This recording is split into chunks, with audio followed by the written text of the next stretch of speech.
call you mug, no talking in my shit. Hey, all these drugs I'm on, I can't even hop up out the whip. Hey, baby, I'm a ghost, I just come floating out the whip. Hey, slide off in that room and I'm saucing on the ceiling.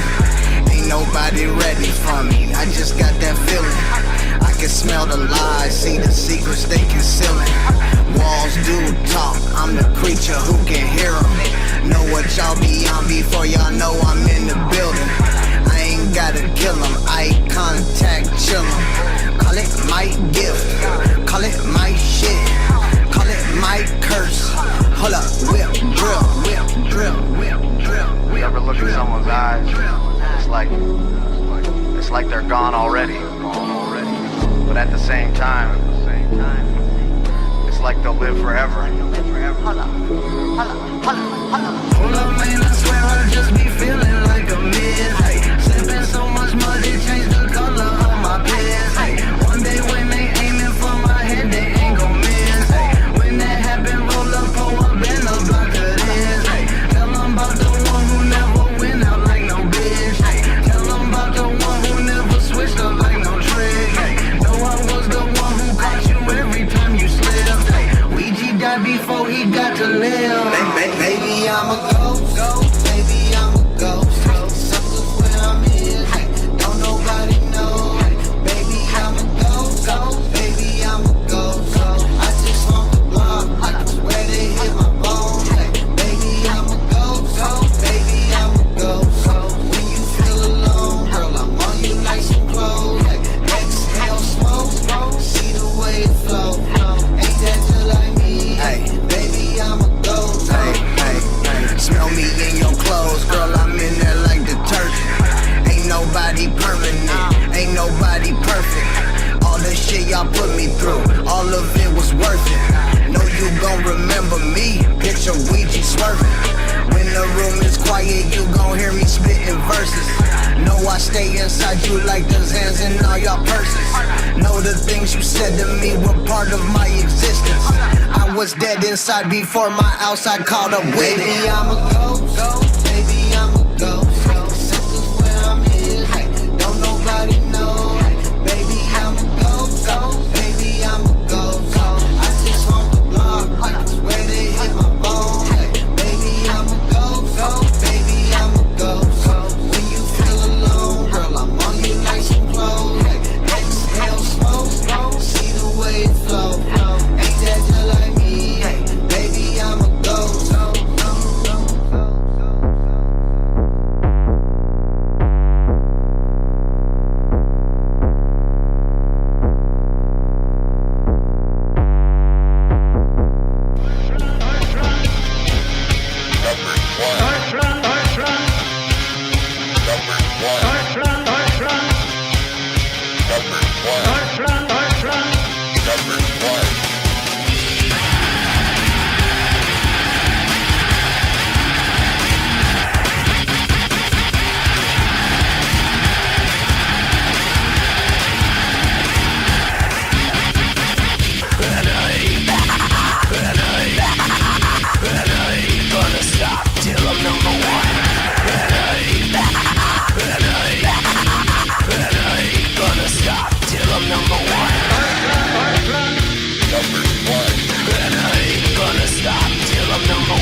poison, and we don't care.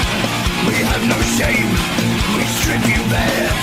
And you're so precious, lost in smoke, too busy laughing to see the joke.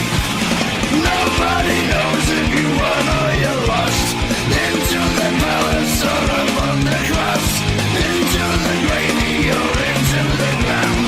We just don't want you around, sucker.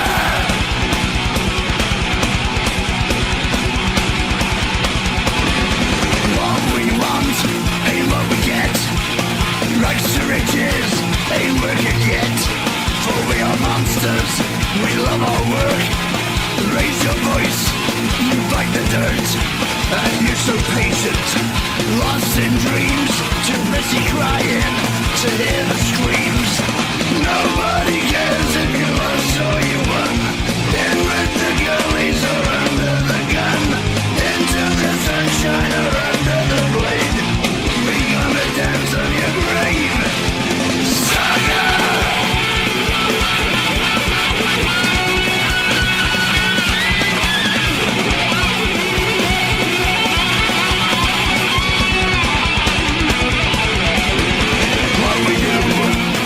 Break the law. We tasted blood and we want more. For we are murder, we like it fine.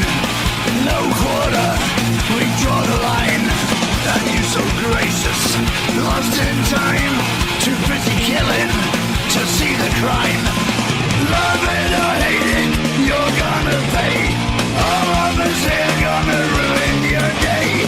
Into the palace or into the pit. We think you're just full of shit. Nobody cares if you're in or you're out. We're gonna give you a smack in the mouth. Whether you go or whether you stay, I guess it just ain't your day, sucker.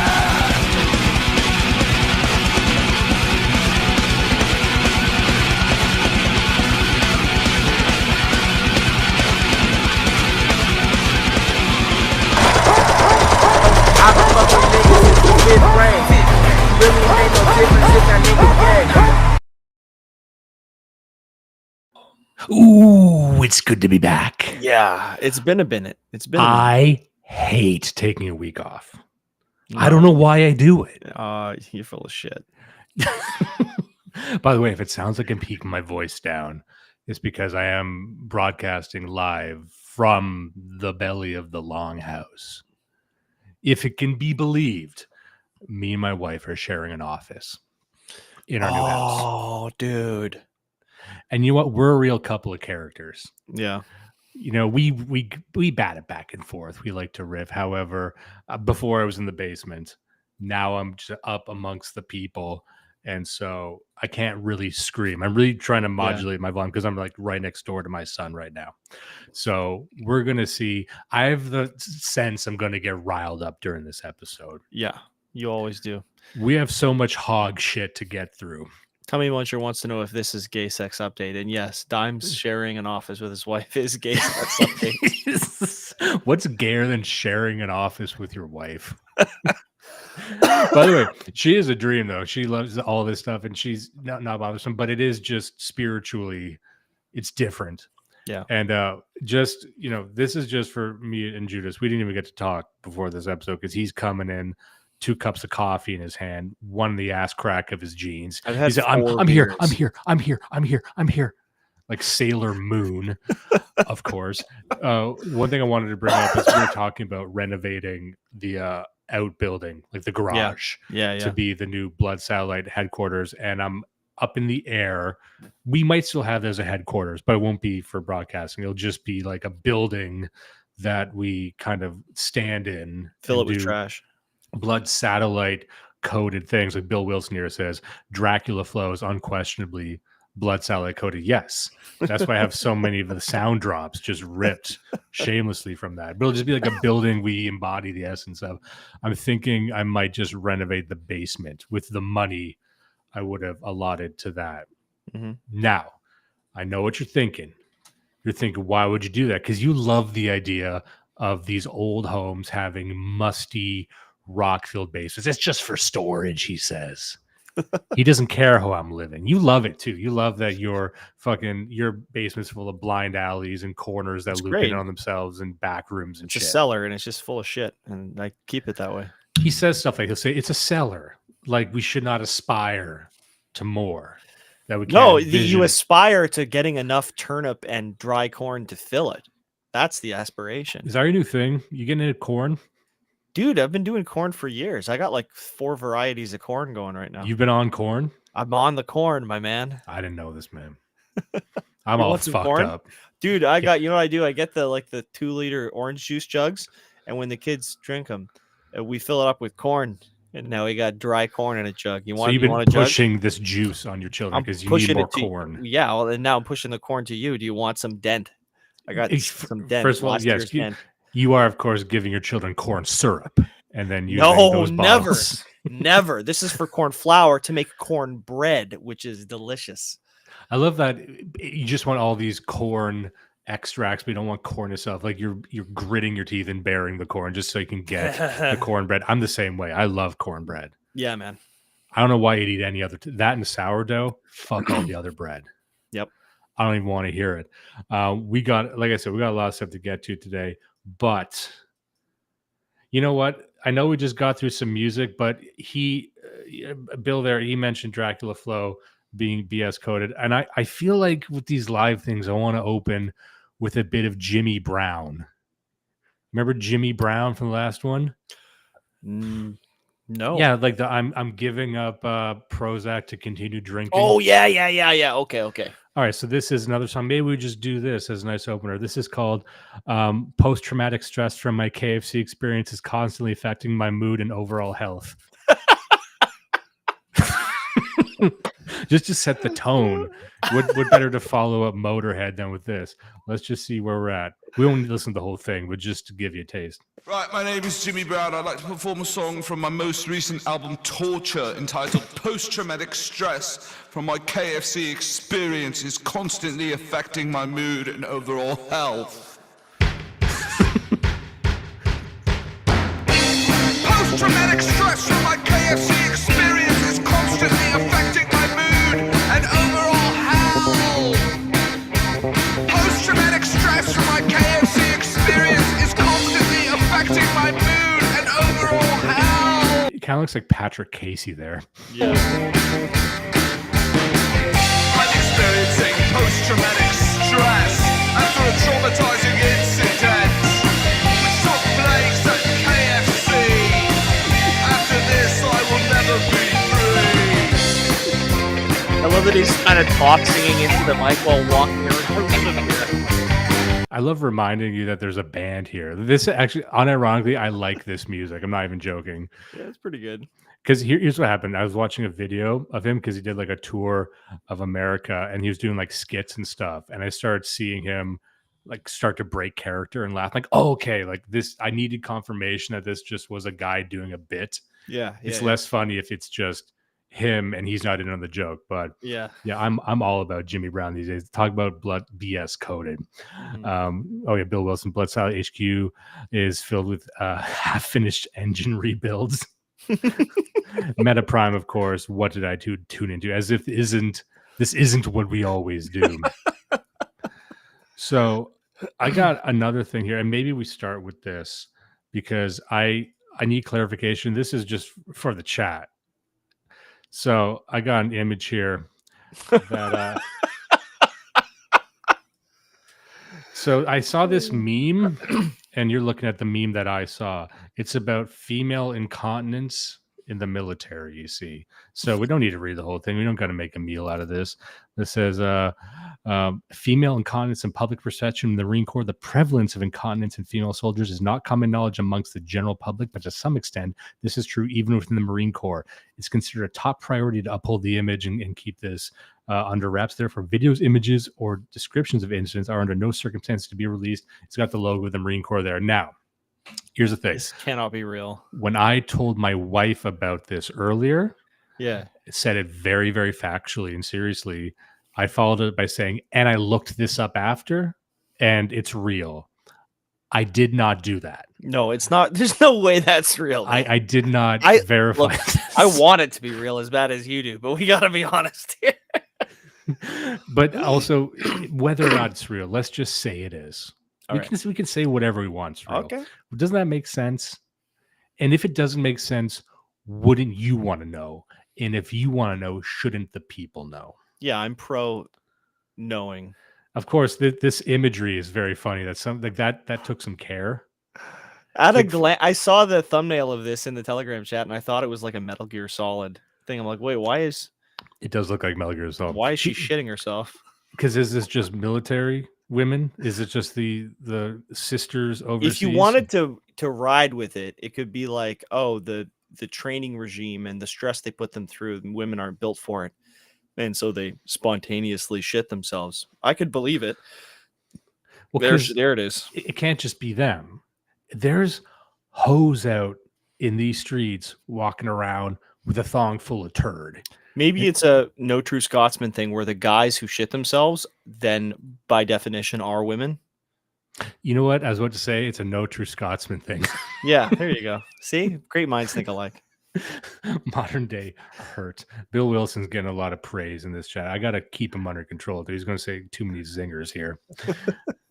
He said post feels like a fetish post, but also probably a little true. You know what?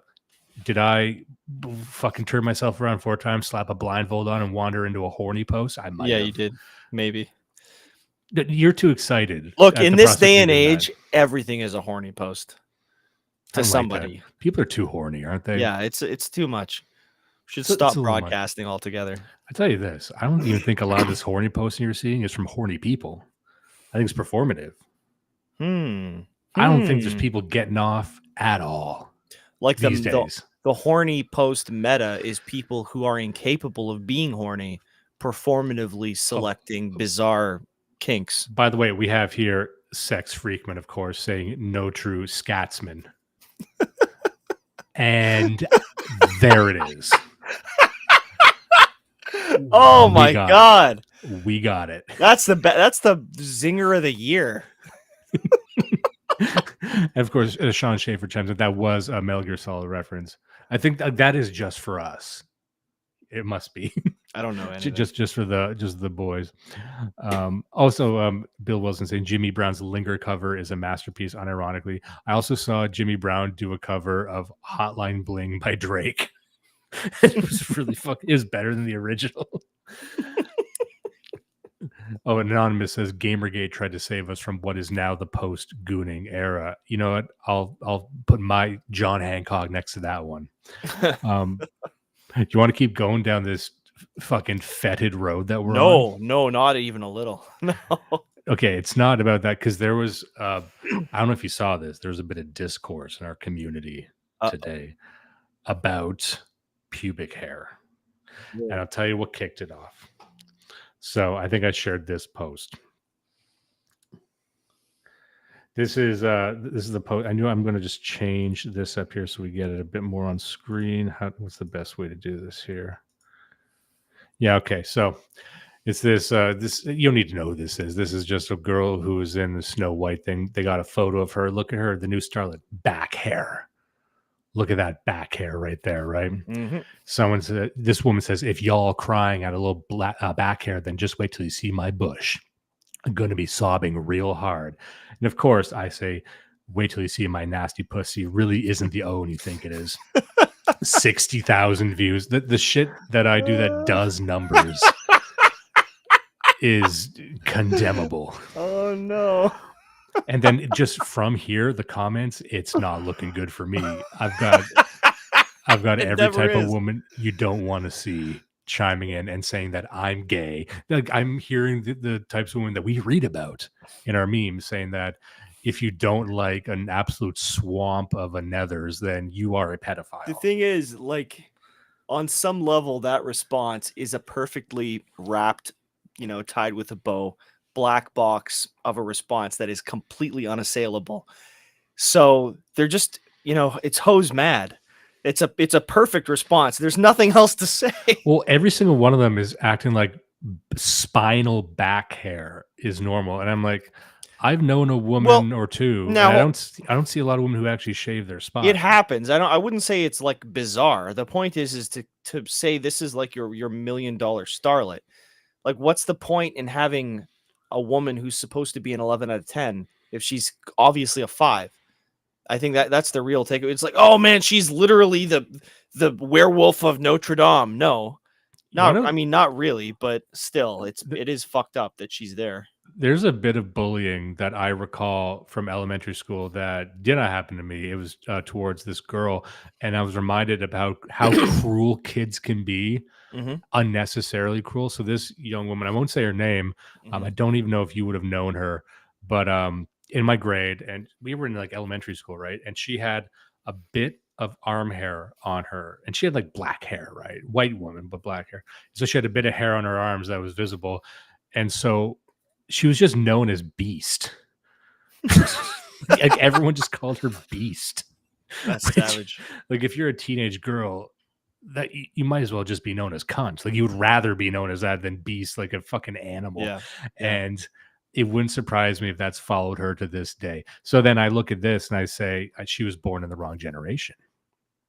Apparently that's what every woman does. And so what kicked off in the chat was the whole shaved versus unshaved debate.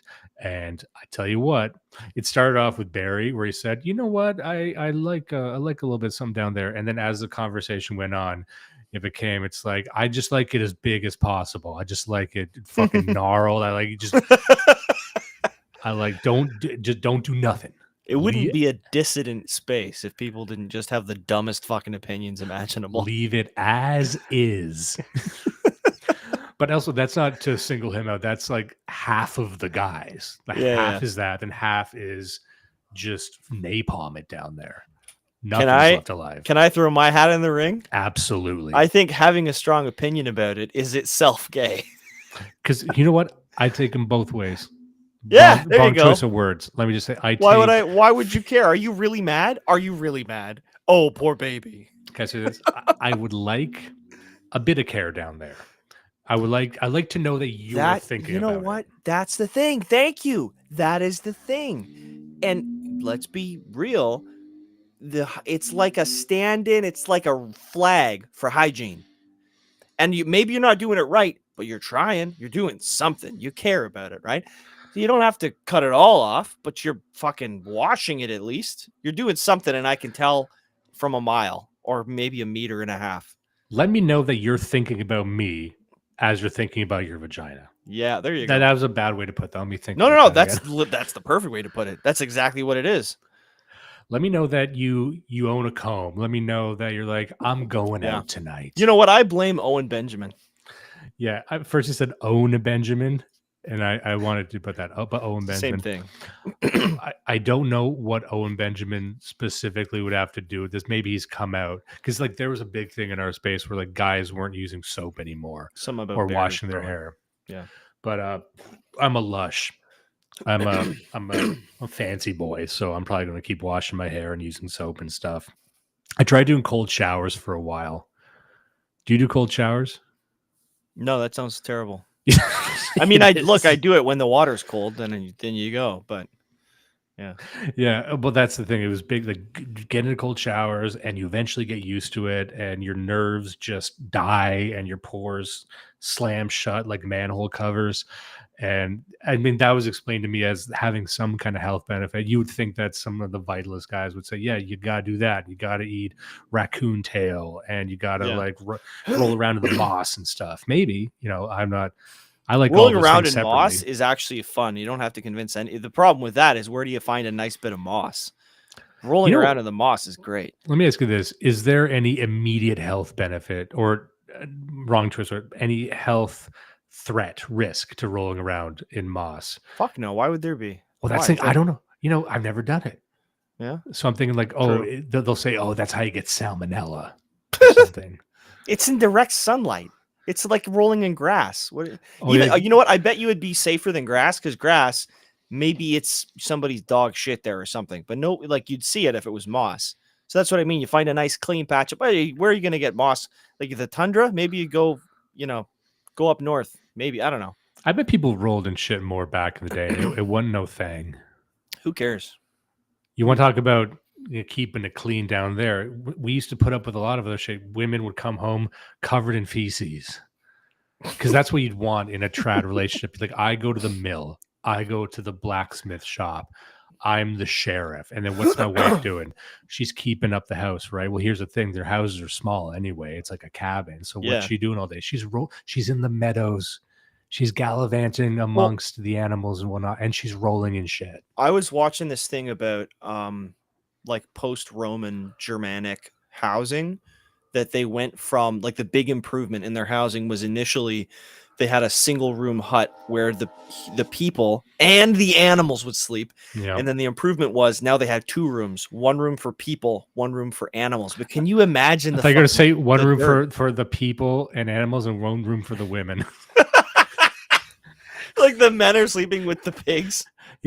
Just kicking back like, finally. I'd rather live with a possessed goat. You know what? I would rather live in like the third act of The Witch than with my fucking wife. All right. By the way, someone was looking for a gay sex update. Of course. Where would we be if we don't have a gay sex update? Do you remember that tranny named Dylan Mulvaney? Yeah. So he's got a new show. Do you want to watch the trailer for the show? I guess we gotta now. Yeah, hold on. Oh. The Dylan Hour. All right. Oh. Yep. Okay, so go into this understanding that this is a man who's trying to be a woman that still has all of the mannerisms of a gay man. In the shower, on a walk, the Dylan Hour. Feeling sweet, feeling sour. I feel nothing. The Dylan Hour. My couch is open, it's better than therapy. All you soccer moms, all you theys and thems, all you bottom boys, my bisexual femmes. Come one and all, disassociate with me. It's free. Grab a drink, or 2 or 3. Okay, I'm going to stop that because it's already very... Something just struck me just watching this. Because obviously we all hate troons. They should all... Anyway, the the Blair White thing was so bizarre because they were trying to, like, Blair White's figures he's some kind of bimbo, right? Yeah, it's a bimbofication fetish. At a glance, from a certain angle, you might actually think Blair is a woman. But Dylan doesn't even fucking try. Dylan is so obviously a fag in a wig. Yeah. And it has like a gay man's sense of humor. I think that's, and again, I'm not part of this shit. So I mean, for me, this is the first time I'm noticing this. There's classes to this, and that's what his kind of category is he's like, no, he's not actually trying to pass as a woman.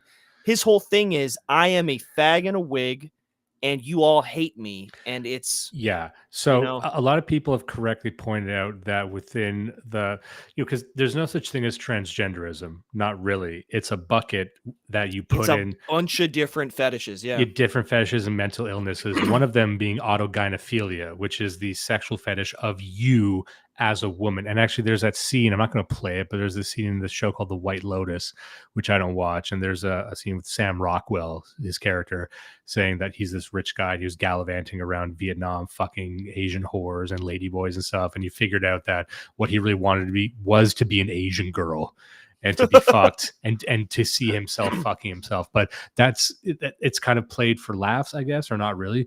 But that's what these people are. So there's that. There's like the man who has a fetish for himself as a woman, or usually what they do is they imprint a woman they know. So oftentimes it's a man who in some way or another is sexually attracted to his sister. And so he'll model himself after his sister or a lot of the women who end up with men who transition mid-marriage, they find that, the men are trying to become me. But then, so there's that over here. Then there's the Dylan Mulvaney, which is like, I don't think you're even trying to be a woman. This is like a drag thing. This is like an extreme drag. Which is, you'll notice what he's singing about, being depressed and being disassociative and like being an alcoholic.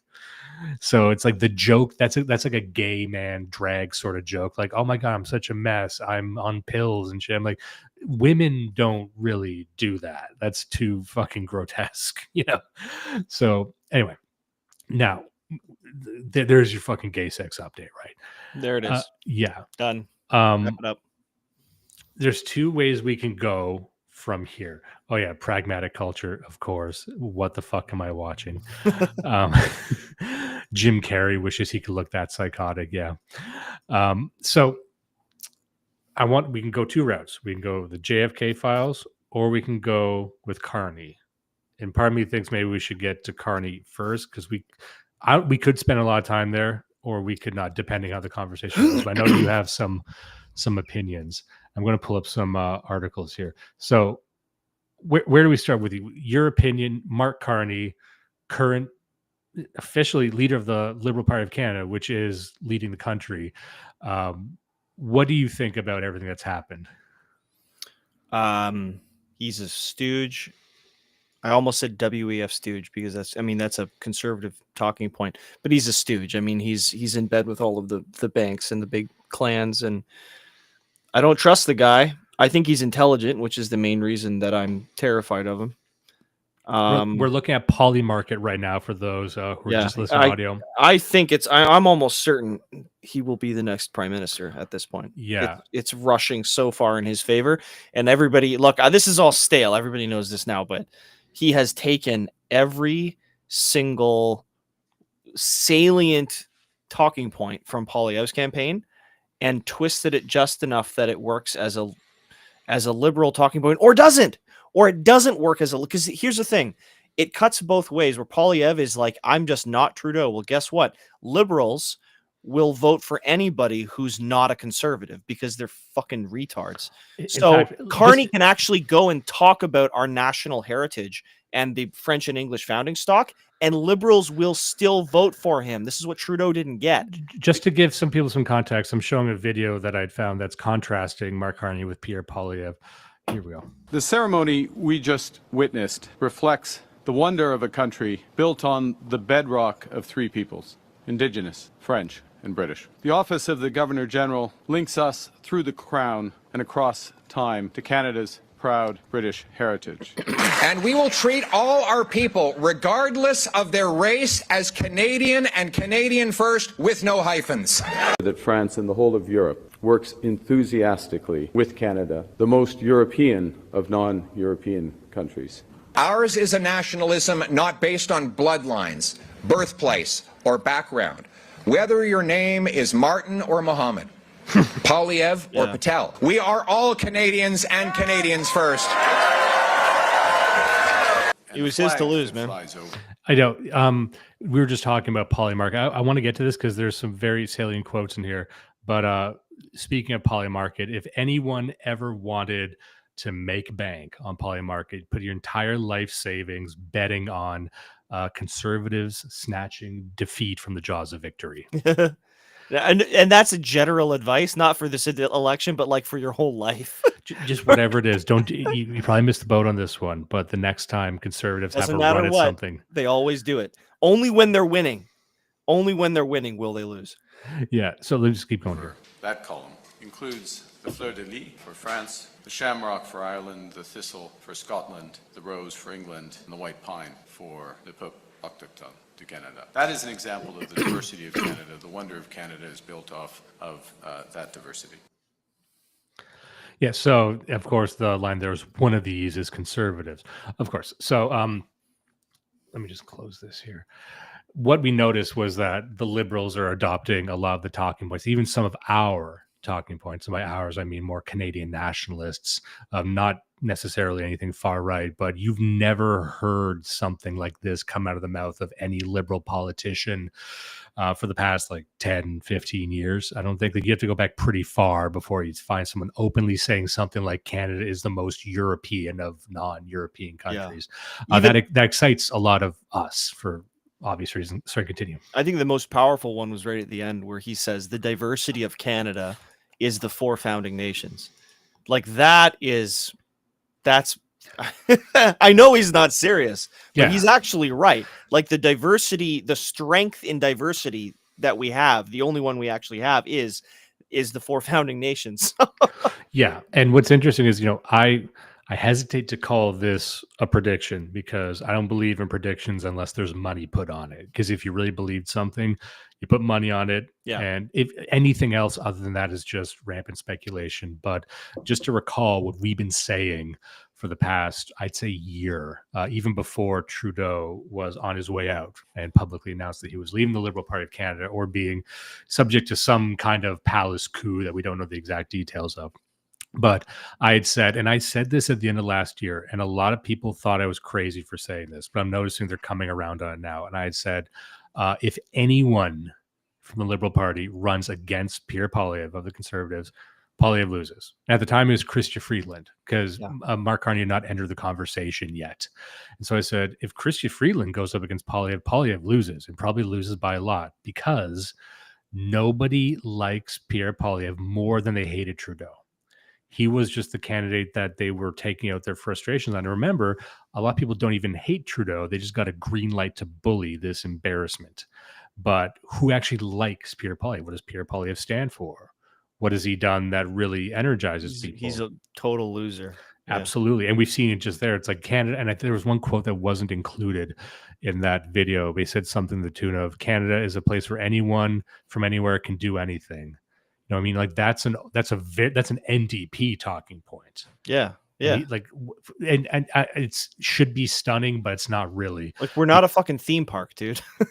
Yeah. And so we had called this saying that Poilievre is going to lose and by a lot. And one thing I had said like last year, and I think you slightly pushed back on this, but only because, in my opinion, you thought I was being insufficiently pessimistic about our current situation under Trudeau.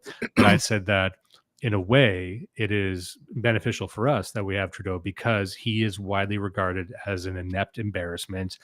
No one takes him seriously, and he can't really do anything. He's got no political capital to speak of. Yeah. But just imagine if the Liberal Party, if this machine was helmed by someone who was competent, by someone who was cunning, and that is Mark Carney. And some people I've seen saying that, oh, I think he's going to win. I'm like, not only is Mark Carney going to win, he's going to win by a lot, and he'll probably usher in 20 years of Liberal Party leadership. Yeah, in my opinion. And also, he's the worst case scenario. You have no idea. This is not a stupid man. This is not an embarrassing man. I actually don't necessarily believe what he's saying because the background of this man is that he was not the CEO, but one of the higher ups of the Bank of England, if I remember correctly. Yeah, he was the chair or the head of the Bank of England. This is what what I was trying to say earlier. It's not that he is actually a nationalist. He is pure political creature. He's an absolute demon. And he will, like a proper politician, like a proper democratic politician who should all be hung. He says anything. He will say anything. He will say anything. The only thing he won't say is a thing that will damage his credibility in order to win an election. So he will walk right up to the line of nationalism that he's splitting hairs. And he's doing it with such precision right now. It's shocking to watch him do it. He's a master. He's not offending the Liberals, but he's buying the Conservatives back over, and he's going to kill all of us. He's going to fucking slaughter us. You guys have no idea, because what he's doing is what all of these smart Liberals have been doing for the past 2 years or so, is they've recognized the ascendancy of this space, the space that we're in. Previously they were frightened by seeing talking points emerge from the space, gaining popularity. A lot of their pet projects, like the trans thing, like, loud black women being in everything, that all just fell apart. So they're understanding that the ascendant nationalist fervor, and this is what Trump figured out as well, that's something they need to get out ahead of. And they need to get out ahead of it while taking the energy from it and heading certain individuals off of the path. So he will make gestures, inoffensive gestures, to say like, look, this is, it's a European country. And, I look in his eyes and I see he knows what he's doing. I don't believe he's our friend, but a lot of people will be suckered in by that. I think just like many of us are suckered in, people like us believe that there's no political solution.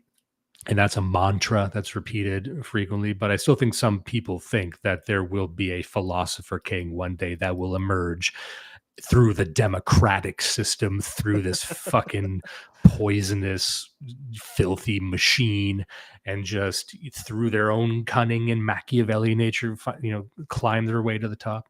I don't have faith in that. I think what they will do is pragmatically find the talking points that have public support. They'll adopt them, but still, Mark Carney was a former governor at the Bank of England. He's a globalist through and through. He is a liberal. He's got the fucking genderqueer kids. Like, there's nothing about him that would make him a Canadian nationalist, except for the fact he's not even really a Canadian. He's an internationalist. And except for the fact that they've noticed that there's this upswing of Canadian patriotism in response to things Trump has said, regardless of what you think about what Trump has said, right? There's a lot of populist patriotism that is surging from both the left and the right in this country, and it was for the fucking taking. And who took it?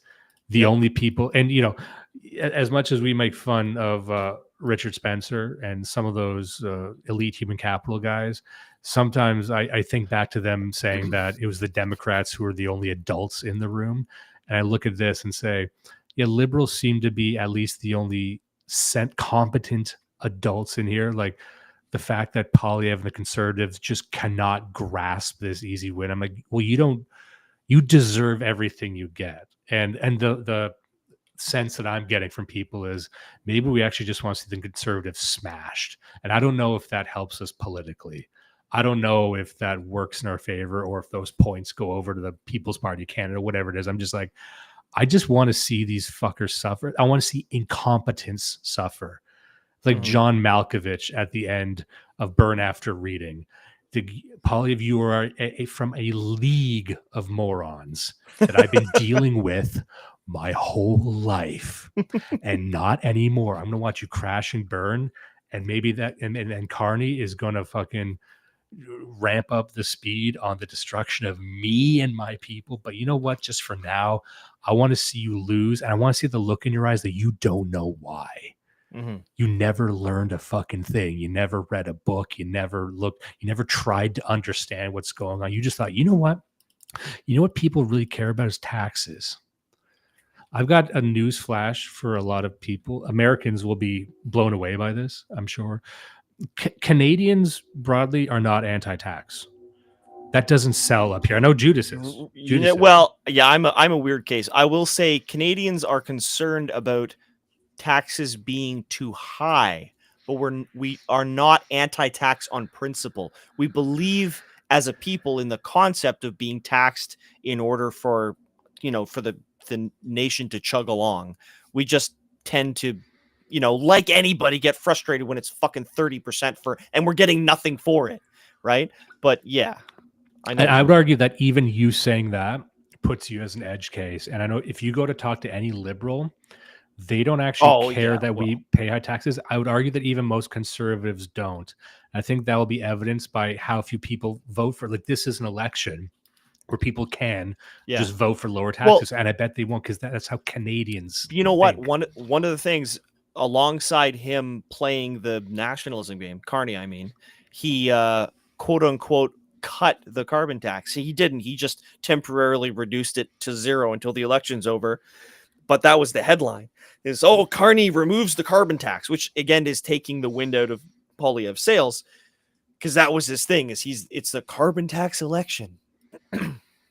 I'm just sharing this tab that Carney to call snap election as Canada faces trade war with the U.S. And that's really the headline we're seeing here, is that there's an ongoing quote unquote trade war. I think the week that we were off, there were some heated discussions in the chat concerning Trump and his statements still about Canada becoming the 51st state. I think it's good we got a bit of distance from that, because I think if you had taken the temperature of the community at that point, there was a lot of bloodthirst going around for old Trump. It seems that, like before, a lot of that's been walked back. It just keeps going out, being walked back. For the record, not for me. I think Trump's a fucking moron, and I hope he dies. But I'm weird, so don't worry about it. He is weird, but he's charming. And how many thousands upon thousands of Blood Side listeners have been charmed by Judas? According to the feedback I'm getting, every single one of them sees you as the star of the show, and Judas Coin is rising, and it's fine. I'm fine. Everything's fine, by the way. Sorry, just looking at some comments here. I thought we had free trade with the USCMA. Canada sounds like a terrible place, says Kingless Kingdom 2.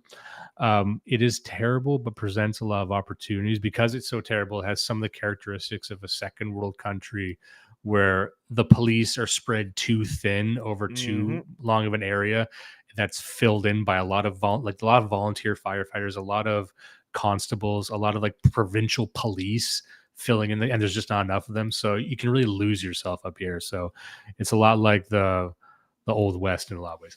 But wasn't going to, yeah. So we're going to see an election soon, and I saw this headline here that I think really. I'm curious to hear what you think about this.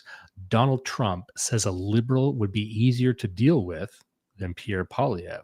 The U.S. president delivered a jab at Poilievre while on Fox News on Tuesday, saying the conservative that's running is stupidly no friend of mine. It's all.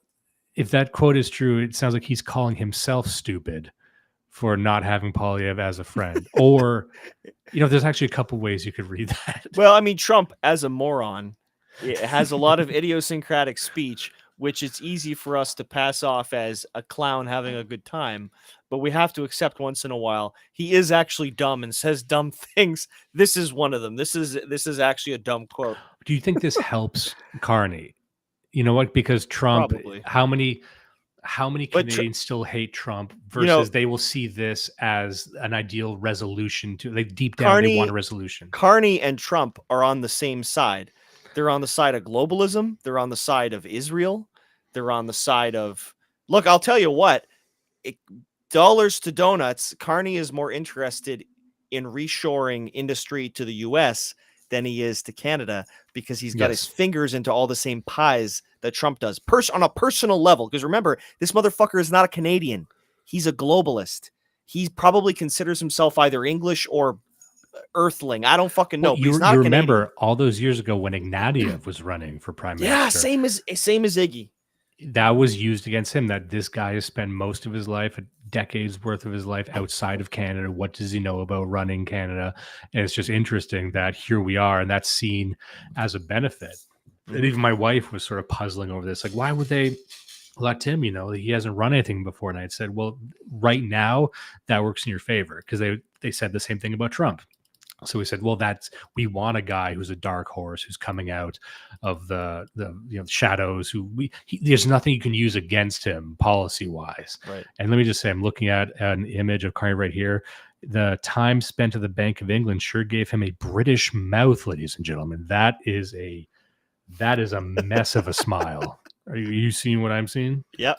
That is a damn rotten shame of a Southern Hemisphere of a face. Southern Hemisphere. That's good. Using Southern Hemisphere as an insult that's nice. Yeah.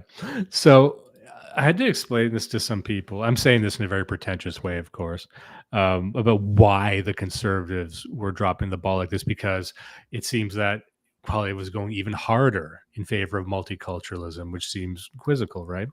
And I was explaining this even to my wife, and I said, you have to understand that the conservatives don't have any values. And by values, I mean first principles, which is a term we use a lot on the show. Yeah.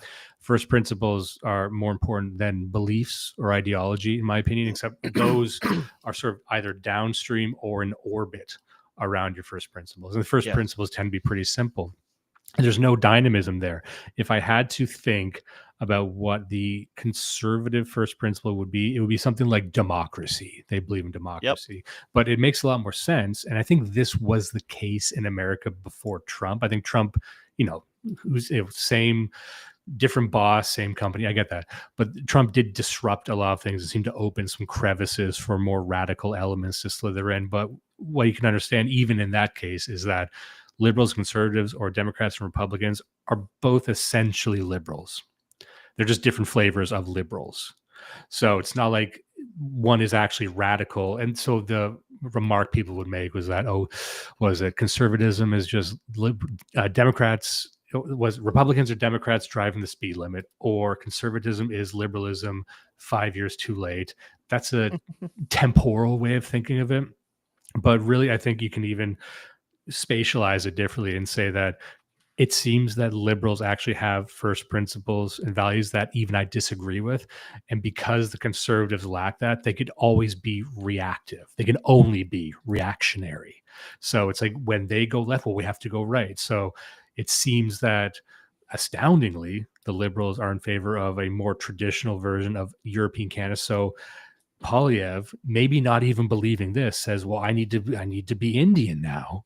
Like he's going to be out there dressing like Trudeau soon, just because they don't have anything else. There's nothing to grasp onto with conservatives. What do they stand for? The only thing they stand for, I guess, is lower taxes, but not really, because I fundamentally don't believe that Canadians of any stripe are really anti-tax. I think the nation itself, the idea of the Commonwealth being central to it, I think it leans more socialist. Right. Contrasted against Americans.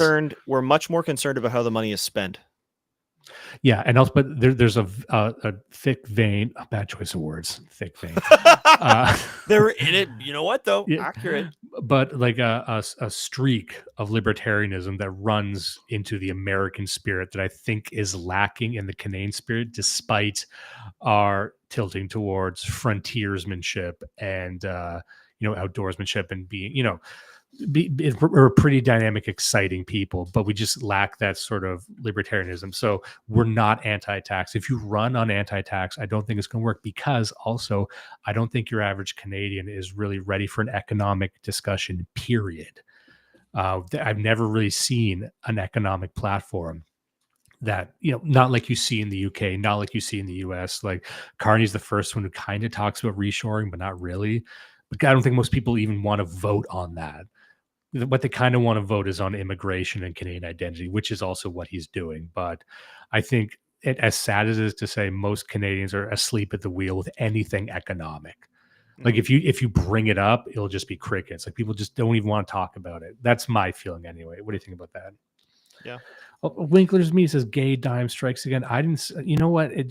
I was thinking of oil. I was thinking of diamonds being mined. And let me just say, Larger Potato says, how do we know that the conservatives' first value isn't just the destruction of Canada? Well, that's an interesting question.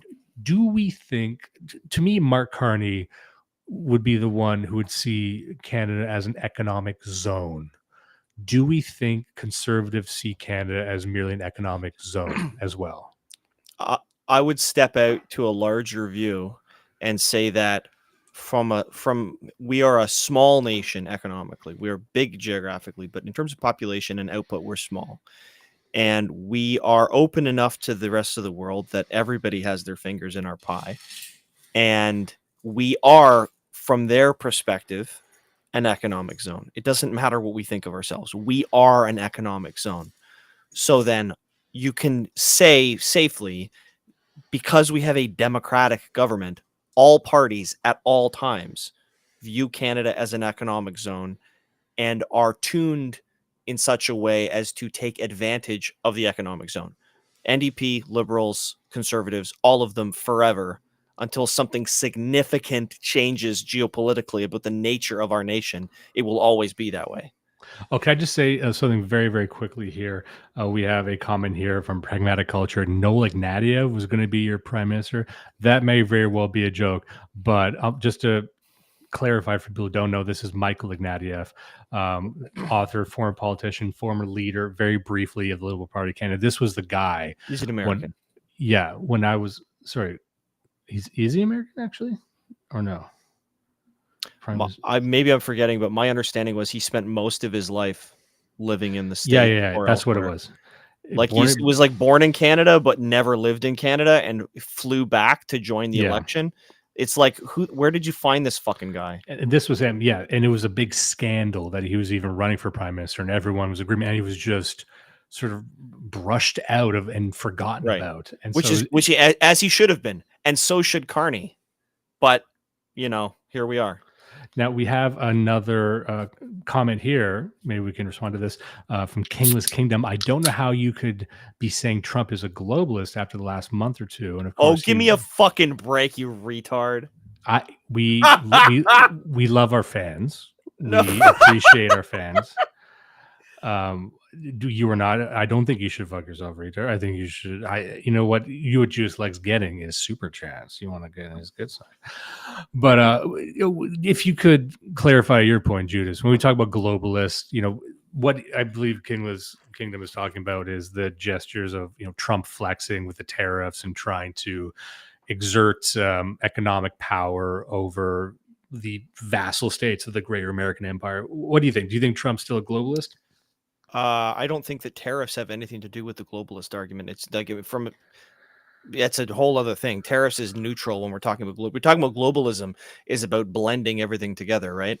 I'm not talking economically. I'm talking culturally and from a regulatory standpoint. And like the fucking H-1B thing.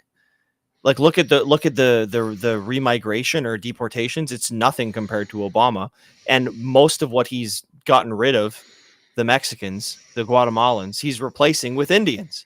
So this is okay.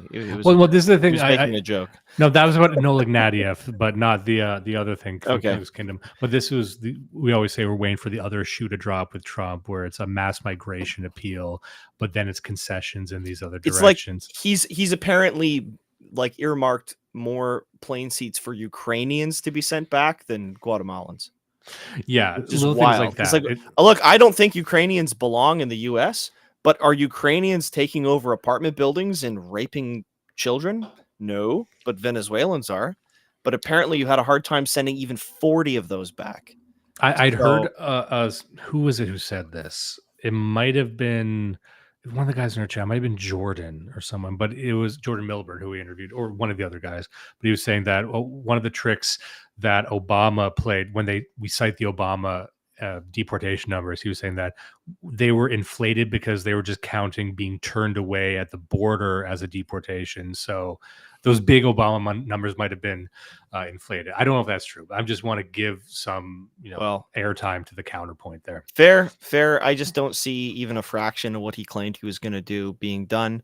And again, back to my point earlier, what I said about Canada, it's kind of, in some way, it's true about all democratic nations. So long as your leadership is up for grabs, it's essentially on auction.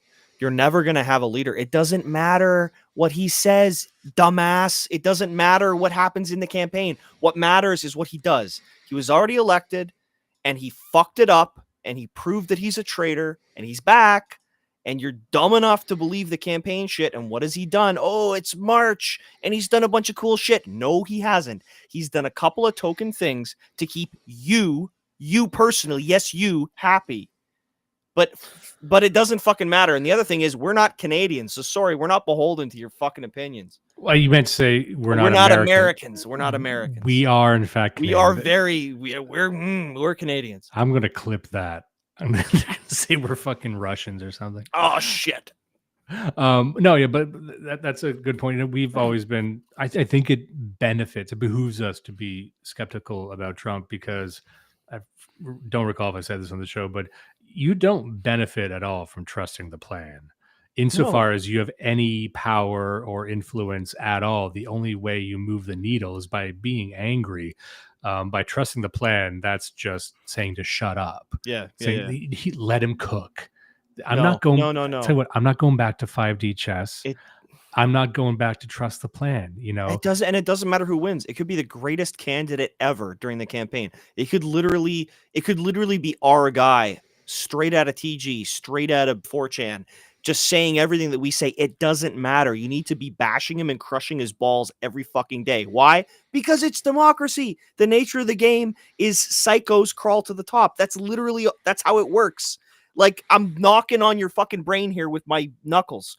What? How do you not understand this? It's been like this for 200 years. That's a cool way of saying you're punching someone. I'm doing a knock joke. I'm tapping the sign, but on your brain case is what I'm tapping the sign, and by tapping I mean slamming a hammer down, and by sign I mean your brain pan.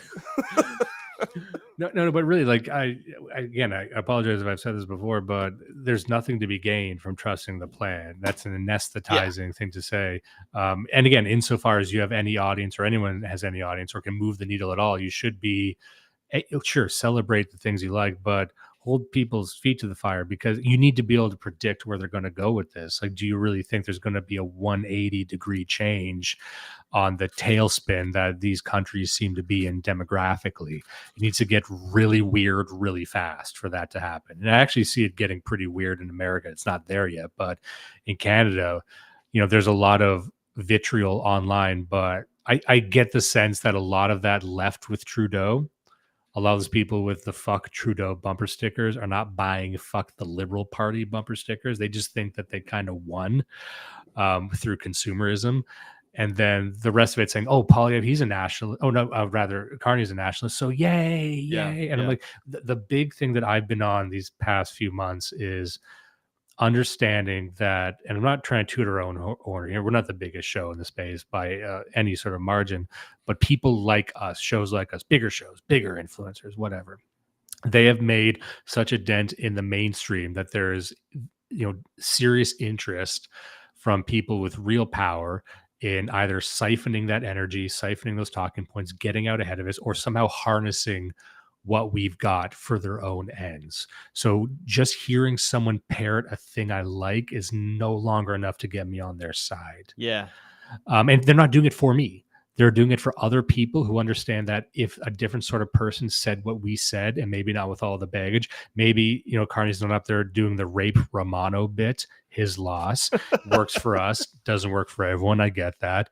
But if they take some of the other talking points, they see it works, they A/B tested everything, and boom, now it's theirs. But they're doing that in the interest, for example, with Carney, the former Bank of England governor, in my opinion, of opening up Canada just as more of an economic zone, while saying, yes, we're European, yes, we're patriots, but what can we do to sell off? Like, how nationalist is his nationalism? And maybe he secretly is like us.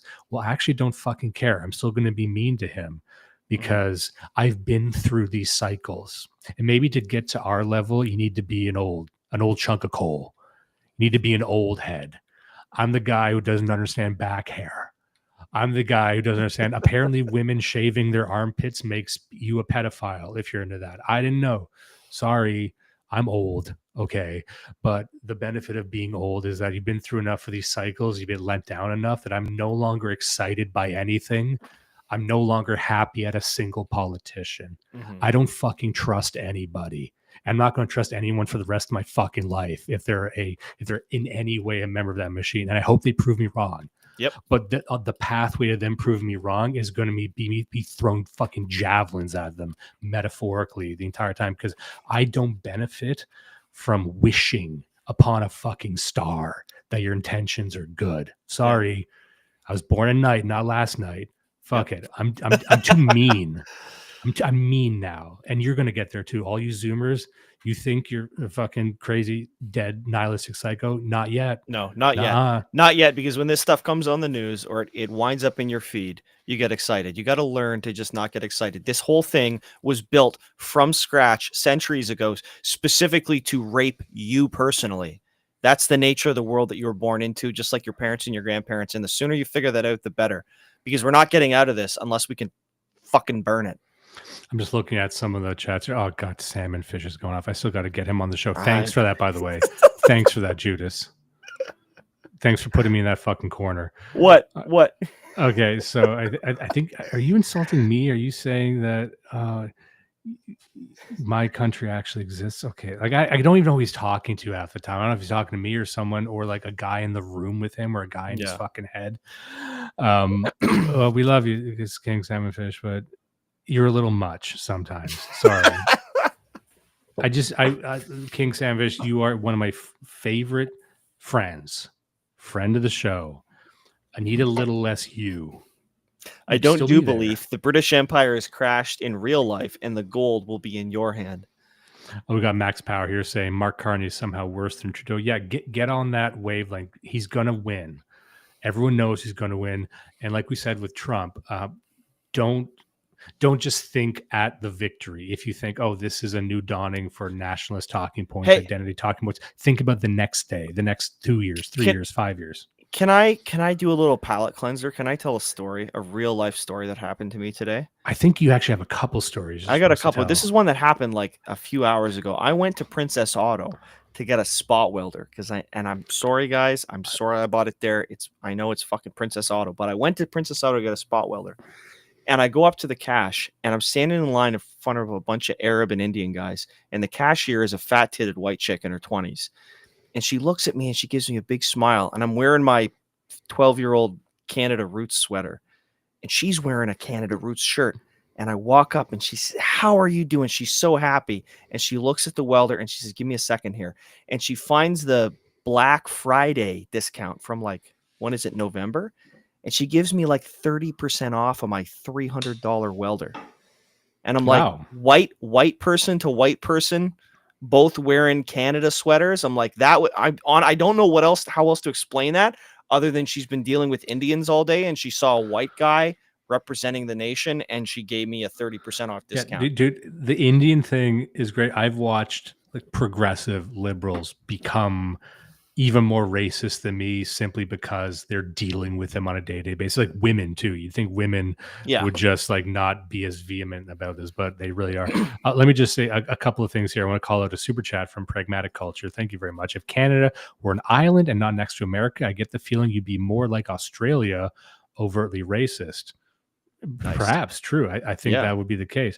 And that's where the geo in geopolitics, the sort of world island Halford Mackinder politics comes from, that there's certain geographic realities that transcend ideology and even race to a sense, or they define both those things or inform them. But the geographic reality is that Canada is always going to exist, not necessarily in the shadow of, but probably in the shadow of America. And it's what you do about that. And that's also what happened with Ukraine. That's why a lot of Eastern Europe, save some sort of pan-Slavic state, the issue with a nation like Ukraine is it is indeed the gates of Europe and has been contested territory for centuries. It's always been pulled between East and West. Russia has always wanted to claim it. The West has always tried to check that. It's destined to be either a battleground or wholly owned by some other power to the East or the West. That's just what it's going to be. Similarly, barring some wild and frankly unrealistic Balkanization, I hear people talk about that. I saw half a perspective, a good friend of mine talking about, it's these countries are dying. It's going to be balkanization. It's not going to be annexation. It'll be balkanization. I'm like, I don't even really see that. It'd be nice. It's nice to talk about that. I think that's relatively unrealistic.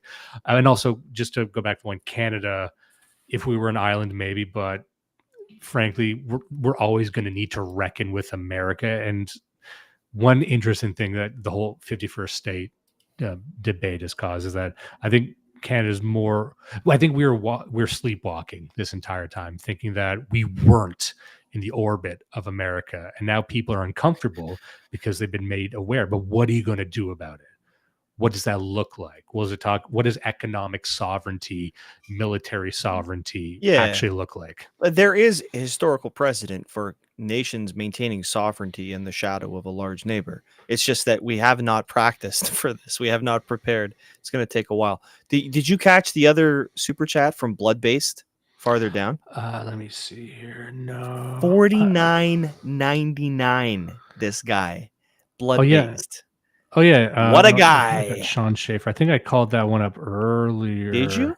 He said, "Yeah, I got timed out of the old Glory Club chat, so I've decided to defect to Canada." Yeah, buddy. Sorry, Paul. Sorry. Turns out America's gay after all. I don't need any more beefs. Okay, just me.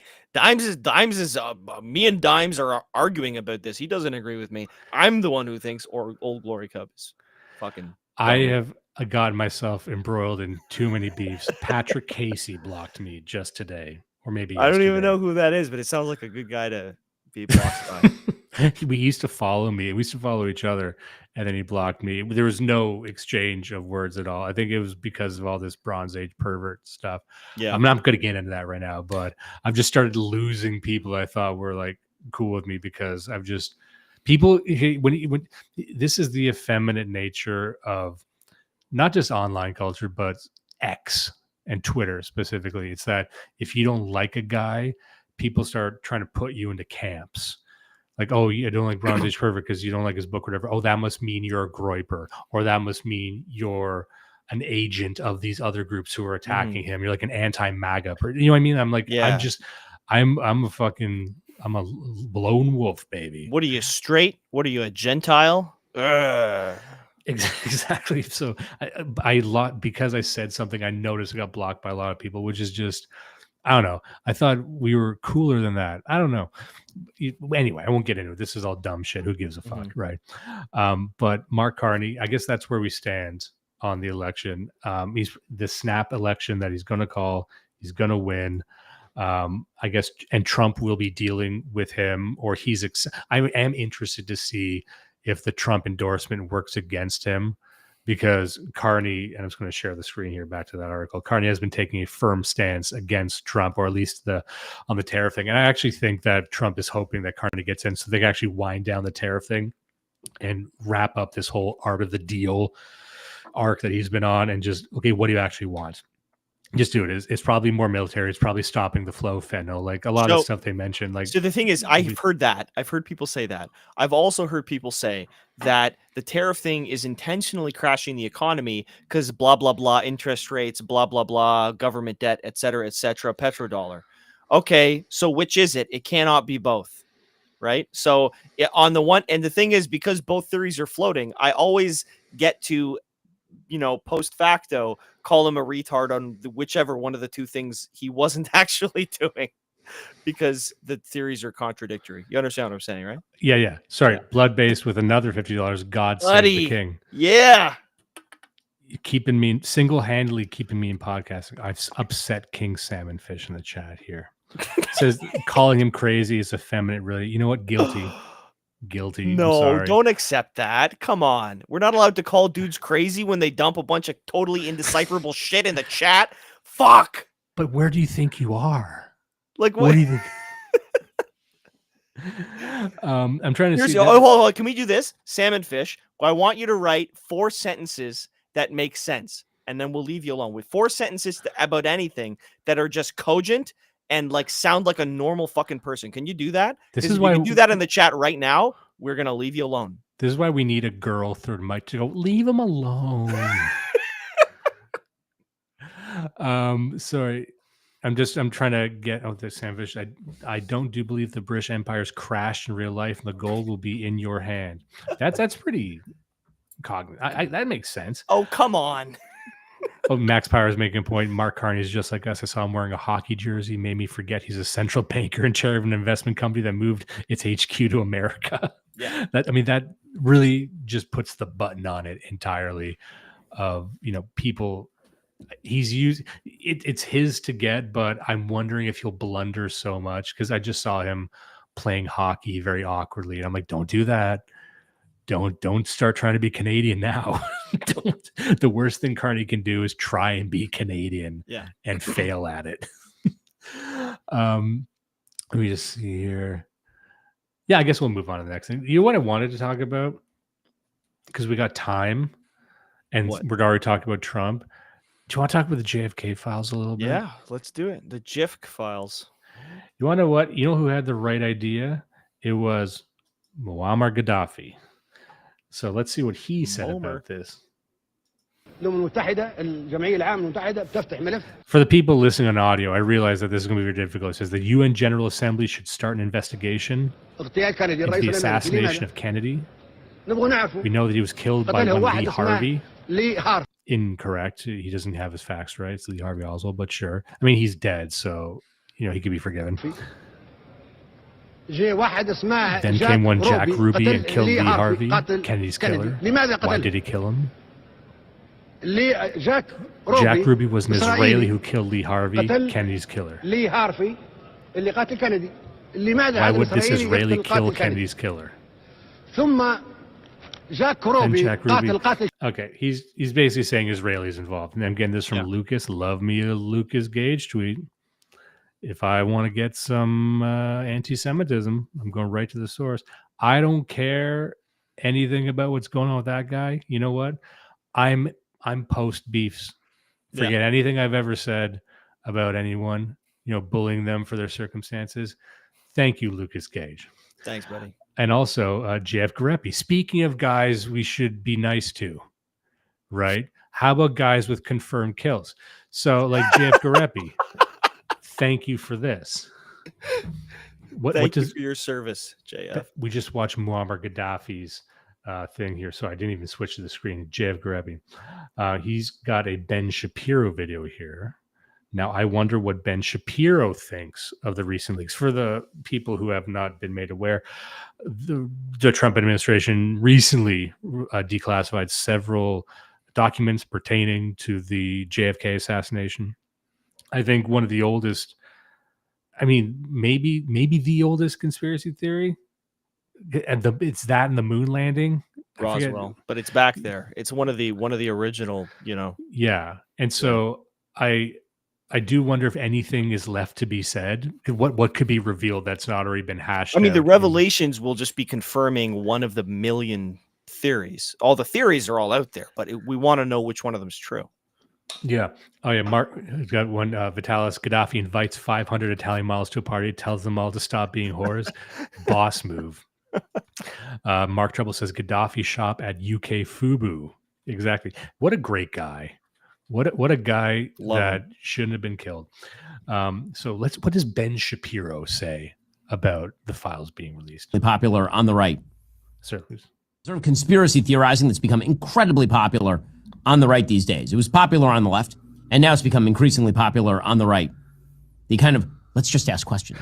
So what universe are you living in where conspiracy theories were not popular on the right? You know what I mean? Are you there? Can you hear me? Judas, are you there? Oh, sorry, bud. Sorry. That was me. Yeah, no, I watched this just recently, and I couldn't understand where he's coming from. This is such a huge... he's gaslighting. Who believes this? Who has not been under a rock is listening to this and be like, oh, yeah, the left is the ones who have been obsessed with anti-government conspiracy theories. Yeah, and like he also is a Jew, so to say that we were never in a conspiracy, like you've been hit with conspiracies from the right probably your entire career. He could have softened this at the beginning by bringing up the fact that he's a Jew, outside of the fact that he's literally wearing a yarmulke on camera. But it's so on the nose for him to be playing. You know what I mean? This is written for the generation of anti-Semitism. This is like pure anti-Semitism seeds right here. Watching this motherfucker with a yarmulke defend Israel in the face of overwhelming evidence that Israel killed one of America's most beloved presidents. Like, I can't believe this. Also, you made a good point. Every time I see a Ben Shapiro video, his yarmulke is getting bigger. It's just going to be a beanie soon. He's going to have it down over one eye. Yeah. And he's going to be true. He's going to be a hipster, like a hipster yarmulke that's just like a huge hat. A yarmulke that's so big it's just one of those fucking rice patty triangle hats. My man's so Jewish he turned Chinese. Who really killed JFK? Wink, wink, nod, nod. And then you're like, well, do you have any evidence of the thing that you are presupposing? Well, no, I'm not making any accusations. I just know I don't believe the story that I'm being told. I know not to trust the authorities. You're like, well, that's fine, but do you have like any evidence? Like evidence, not just supposition. I said, well, you're part of it, aren't you? You're part of it. The reason that he is, of course, quoting me. These are things I've said to him. But so I want to know about this video. I don't know if you know, but was this released before or after the JFK files recently came out? I think it was after.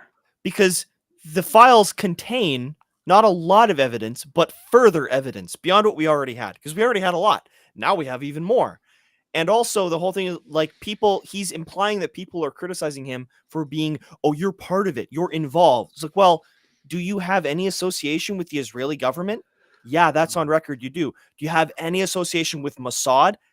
Yeah, on record. You do. It's public record. You do. Also, Ben, so, I don't know if you've been paying attention for the past few years, but You run a $1 billion Zionist media organization. Exactly. This is what I mean. The Jews are wild with this, and I think this is why. Because the thing is, a worst alternate history we could be living in is one where the Jews didn't get kicked out of over 100 countries, right? Where they just continued to stay there, but they did get kicked out in reality, and the reason they kicked out is this. This is the reason we kick them out, because they get so cocky. They think they have such control over media and over the narrative that they do stuff like this.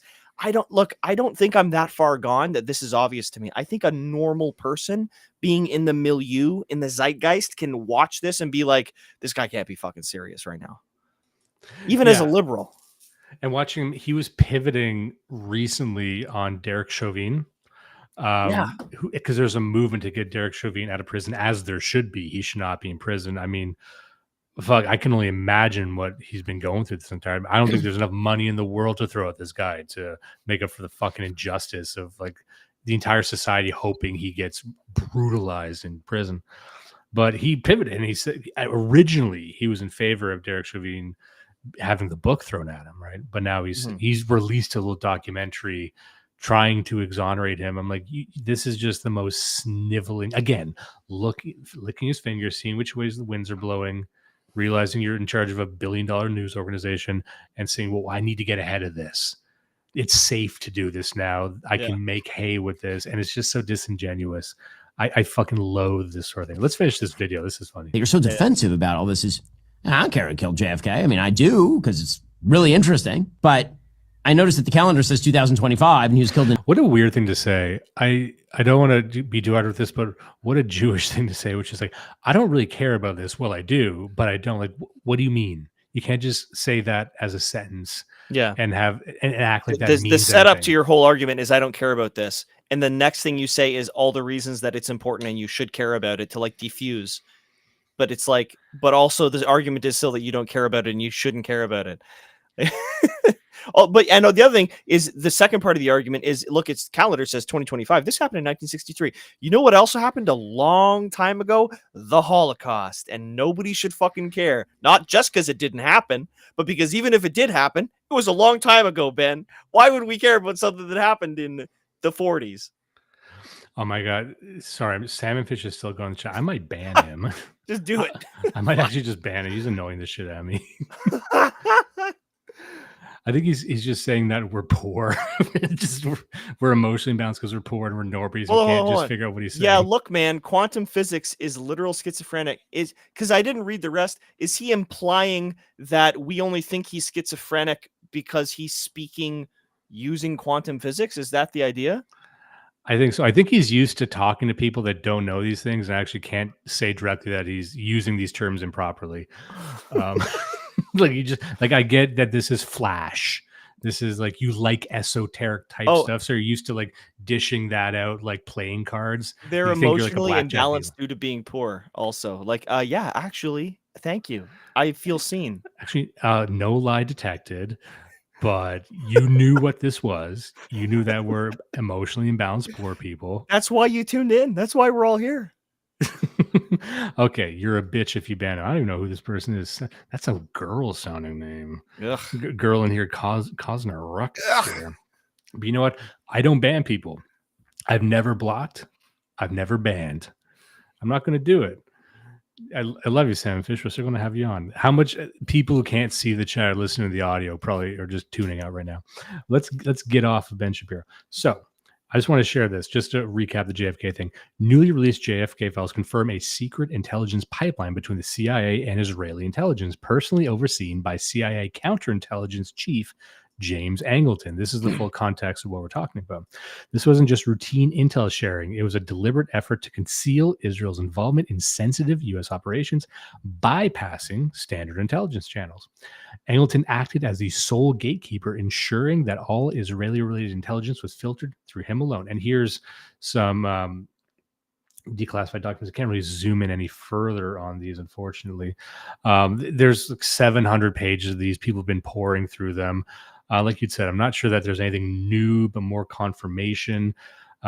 This is Thomas 777, who I'm a great admirer of. He says, there was a long-standing fight vis-a-vis Department of State, CIA, elements of the executive branch on the matter of Israel. This never really resolved until after the inner German border went down. This was a subtext as to why the deep state went after Dick Helms as well. People are grossly misreading why any reference to Israel was redacted. It's because the nakedly Zionist faction of the aforementioned was flexing clout at that moment in time. It's not because Israel killed Kennedy, which is the dumbest theory of the incident ever uttered, eclipsing even the garbage promoted by Oliver Stone and Jim Brain Tumor Garrison. And just to state my opinion on this, that we've discussed the assassination of JFK, obviously not as deep as many others. Some people really hang their hat on this, and you can spend your entire life delving into just like any other event and really delving into the multifaceted characteristics of the story. But I do think it was a conflagration of a lot of different elements that pulled this off. Like, I do think the Soviets were involved. It seems like the mafia was also involved at some level. There's a lot of layered interests in this thing. It is true that Lee Harvey Oswald spent time in the Soviet Union and then came back. That's suspicious. It's also suspicious that the Dulles brothers hooked into the CIA didn't like Kennedy either. Did they assassinate him? Maybe not. Did they look the other way? Because the one thing I keep coming back to is that the official narrative from the CIA is that the Soviets were largely responsible. If they were convinced of that, if they thought that was true, why was that not World War III? If you believe that a hostile nation assassinated your sitting president, why wasn't there a land invasion? Why did you just tolerate that? It must be because you don't actually believe that's what happened. It would make no sense for them to get away with that afterwards. You see what I'm saying? Yeah. No, absolutely. That's one of the biggest questions, actually. Like, I want to hear them explain that. I want to hear them defend that. Like, if that actually is true, then yeah. I'm just catching up on some T77 game, but he's wrong about JFK. Okay, I'd like to hear more about that, because I tend to believe... I don't like that it implies that we all know what T777's opinions are on everything, because I have no fucking clue. So I'm against it. I know that he has probably researched this specific topic more than either of us and many others. Like, and most people probably. This is something that he's very interested in. He's so Mr. History Books. So he says the Kennedy conspiracy lore is part of the shit lib Bible. It's literally the Jesus Christ myth of boomer liberals. So when you parrot that bullshit, you're parroting garbage that you don't even understand the lore of and putting a random retard spin on it. I mean, it's hard to... I just love the energy he's bringing to the table here. Why would the CIA redact anything else, considering that what went down under Ike, and considering that pretty much everyone in the military establishment and the civilian deep state hated Central Intelligence? It stands to reason... where the fuck am I? It stands to reason that the clandestine service types fucking around with Israelis and making them promises was not something agency types would want publicized. So he's not denying that Israel was involved. Let's just be upfront with that. Of course, Israel was involved. Of course, they wanted to redact that. I do think it goes a bit too far to say that the claim is that Kennedy did not want Israel to have nukes. And so they shot him, and then after he was assassinated, they got their nukes. That's the very encapsulated version of what we're talking about. And that is true. All of this is true at the same time. Like, so Kennedy had a lot of enemies. That's what makes something like this able to happen, I think. And Thomas is not denying that, is he?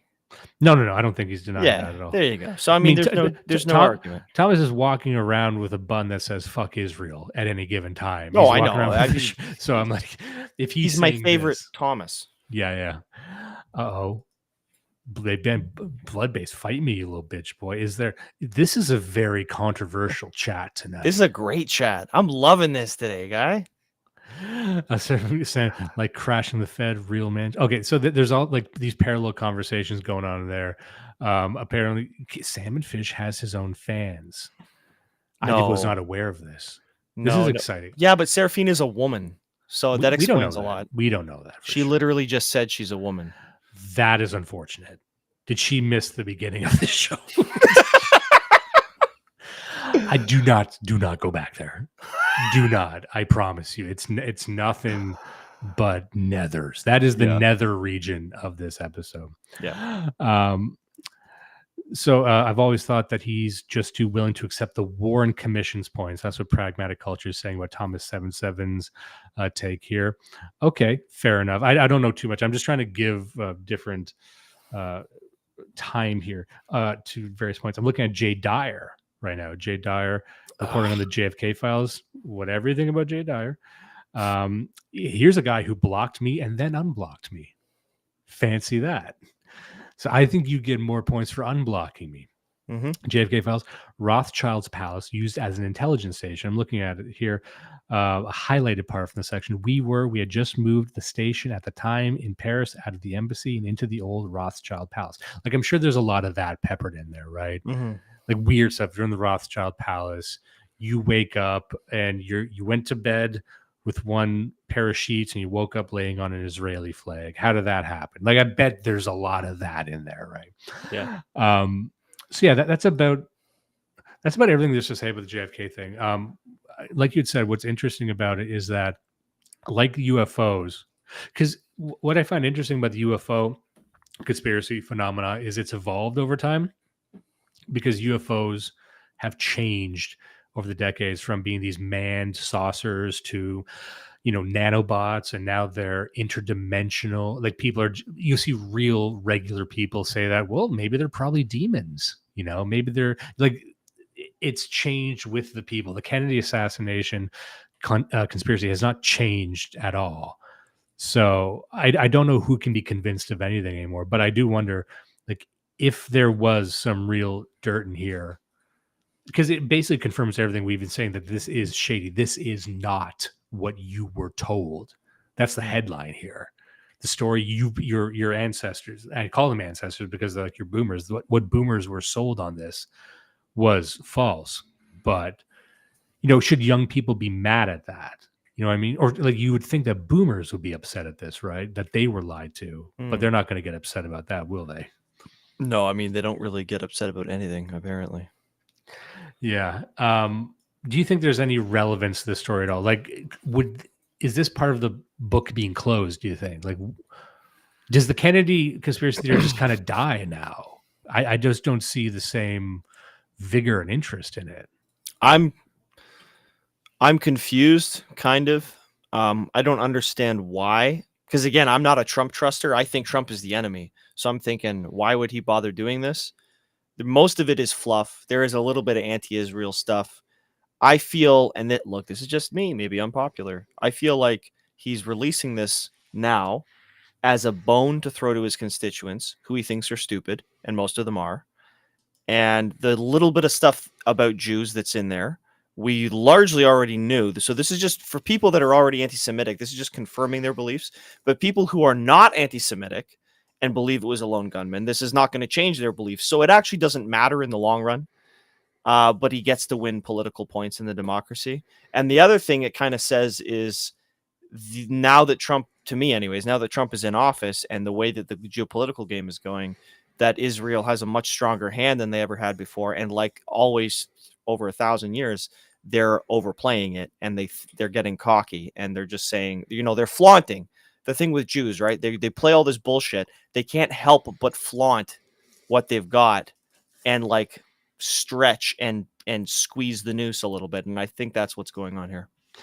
Yeah. And I want to circle back to the point I made earlier, and this might just me finally becoming as pessimistic as you, but anytime I see any public figure start conceding any of my points, I'm immediately suspicious. You know what I mean? Like, yeah, it's throwing you a bone, saying, look, yeah, Israel was involved. Yep. You got us. I'm like, okay, what's this about? Why are you saying this? That's an odd thing. Also, it's oddly timed now. Speaking of time, you look in the chat there. Larger Potato says the JFK stuff got released to provide cover for Trump giving the Jews the green light to bomb Gaza again. Yes. Do you remember the peak of the Gaza war recently? How that was everywhere in the media, and they were trying so hard to spin it, even in the language of the headlines. They were trying to make it look like it was the Gazans' own fault. But this shit that's been going on there recently is almost as bad as the worst that's ever happened in the past few years. But it's nowhere. Where's the headlines? All the headlines are all Trump this, Trump that, left and right. It's all about domestic policy. Suddenly, nobody gives a fuck about how many children are literally being, white phosphorused. Yeah, and sending billions to Israel and then say nothing of his comments many months ago that he would just buy Gaza and relocate all the Gazans to, I don't know, like Florida, like Curtis Yarvin said they should do, but somewhere, and acting like it's a humanitarian thing. Like, of course, that even I might have missed that one, but I'm like, every time you tune into the news, you're like, oh yeah, they actually are just planning on nuking this whole place now, aren't they? Like it is. Everyone seems to agree, even our enemies, even our opponents, that it is an open genocide what's occurring. And I'm daily seeing tweets from other Israelis saying that, you know what's more dangerous than Palestinian bombs? Palestinian children. We should be targeting that. That's a real fucking tweet I saw the other day. They're a bioweapon, and what do you do with bioweapons? Well, you dump white phosphorus over it, and this just they're saying that. So I've seen variations on that for years, and it's always the argument, which is the funny thing about it is it's true that these children growing up in that environment can never become anything but your ultimate enemy. And so it is actually in your interest as Israelis to kill all Gazans. But we as non-Israelis need to understand what's going on. It has nothing to do with us. And the children we should be killing are not Gazan children. That's all I'll say. Sorry, I'm just tracking some comments in the chat here. So it turns out that the woman that you mentioned, Serafina, is Salmon Fish's girlfriend. I don't know if and trans. We also established that he's trans. Serafina. I might have missed that. Yeah, it's a trans man, trans woman. It's a Trans Am. It's a Trans Am. Ooh, a Trans Am. Ooh, I'm excited now. All right. You turn it to Robin Williams for a second. Ooh. He is dating a Trans Am, of course. But this is sorry. I got my own show over here. I'm watching the chat. We should be talking about the JFK files. I'm like, man, this guy's. What's your excuse, Incel? Yeah, I'm not even listening. I'm on Google Images looking at Pontiac Firebirds now. Do you want to take the last little bit and talk about secret passage theory? All right. And hey, Salmonfish, this is right up your alley, I think. So I was sent this video, and it's really interesting. And I'd not watched any of this guy's videos before, but I got timestamps here. And it's sort of, you know what it is? If I have to set this up, hold on, let me just get it going here. If I have to set this up, it's you know how we talk about hyperstition, right? We've talked about that in context of the CCRU hyperstition, this idea that there's fiction that can kind of speak itself into becoming real, or the sort of the future manifesting itself by talking through the past. Very interesting temporal stuff, sort of like an unreality becoming reality. And that's how I like to view it anyway. It's one of the central concepts of the CCRU, all that Nick Land stuff. And we talk about this a lot on my show I do with the Prudentialist called Do You Even Read? And so what I found with this, it's like, but they never really explain deeply what hyperstition is, how it works, how it's spatialized, how you can represent it in a 3D model. And this actually does a pretty good job, in my opinion, of doing that. It's called secret passage theory. So I'm just going to skip along. And you haven't heard about this before, right? No, new to me. Yeah, it's a pretty well produced video, I might add. Let me just see let me make sure I get the creator right. Galahad Eridanus. He's got a Substack as well. So you can look this up. Great channel here. So let me make sure I got the right timestamp here. Constellation. I'll try to explain that. Think of your mind like a sheet of polarized glass. What you could call noumenal information can be just first, okay, 5 seconds in, he assumes that the viewer understands how polarized glass works. Also, what if I don't want to imagine my mind as a glass? Imagine your mind as a sheet of Let me just say I like this, but when I first saw this, I'm like, just crossed my arms, like, no. I don't want to. You're asking a lot, bud. Imagined as unpolarized light. And as it crosses over into conscious awareness, it becomes polarized. We'll say horizontally polarized. Actually, let me just make sure I got this on the right. Let's do 1.25 here. But it doesn't matter. What that polarization represents in this analogy is the logic of the world in which the ego resides.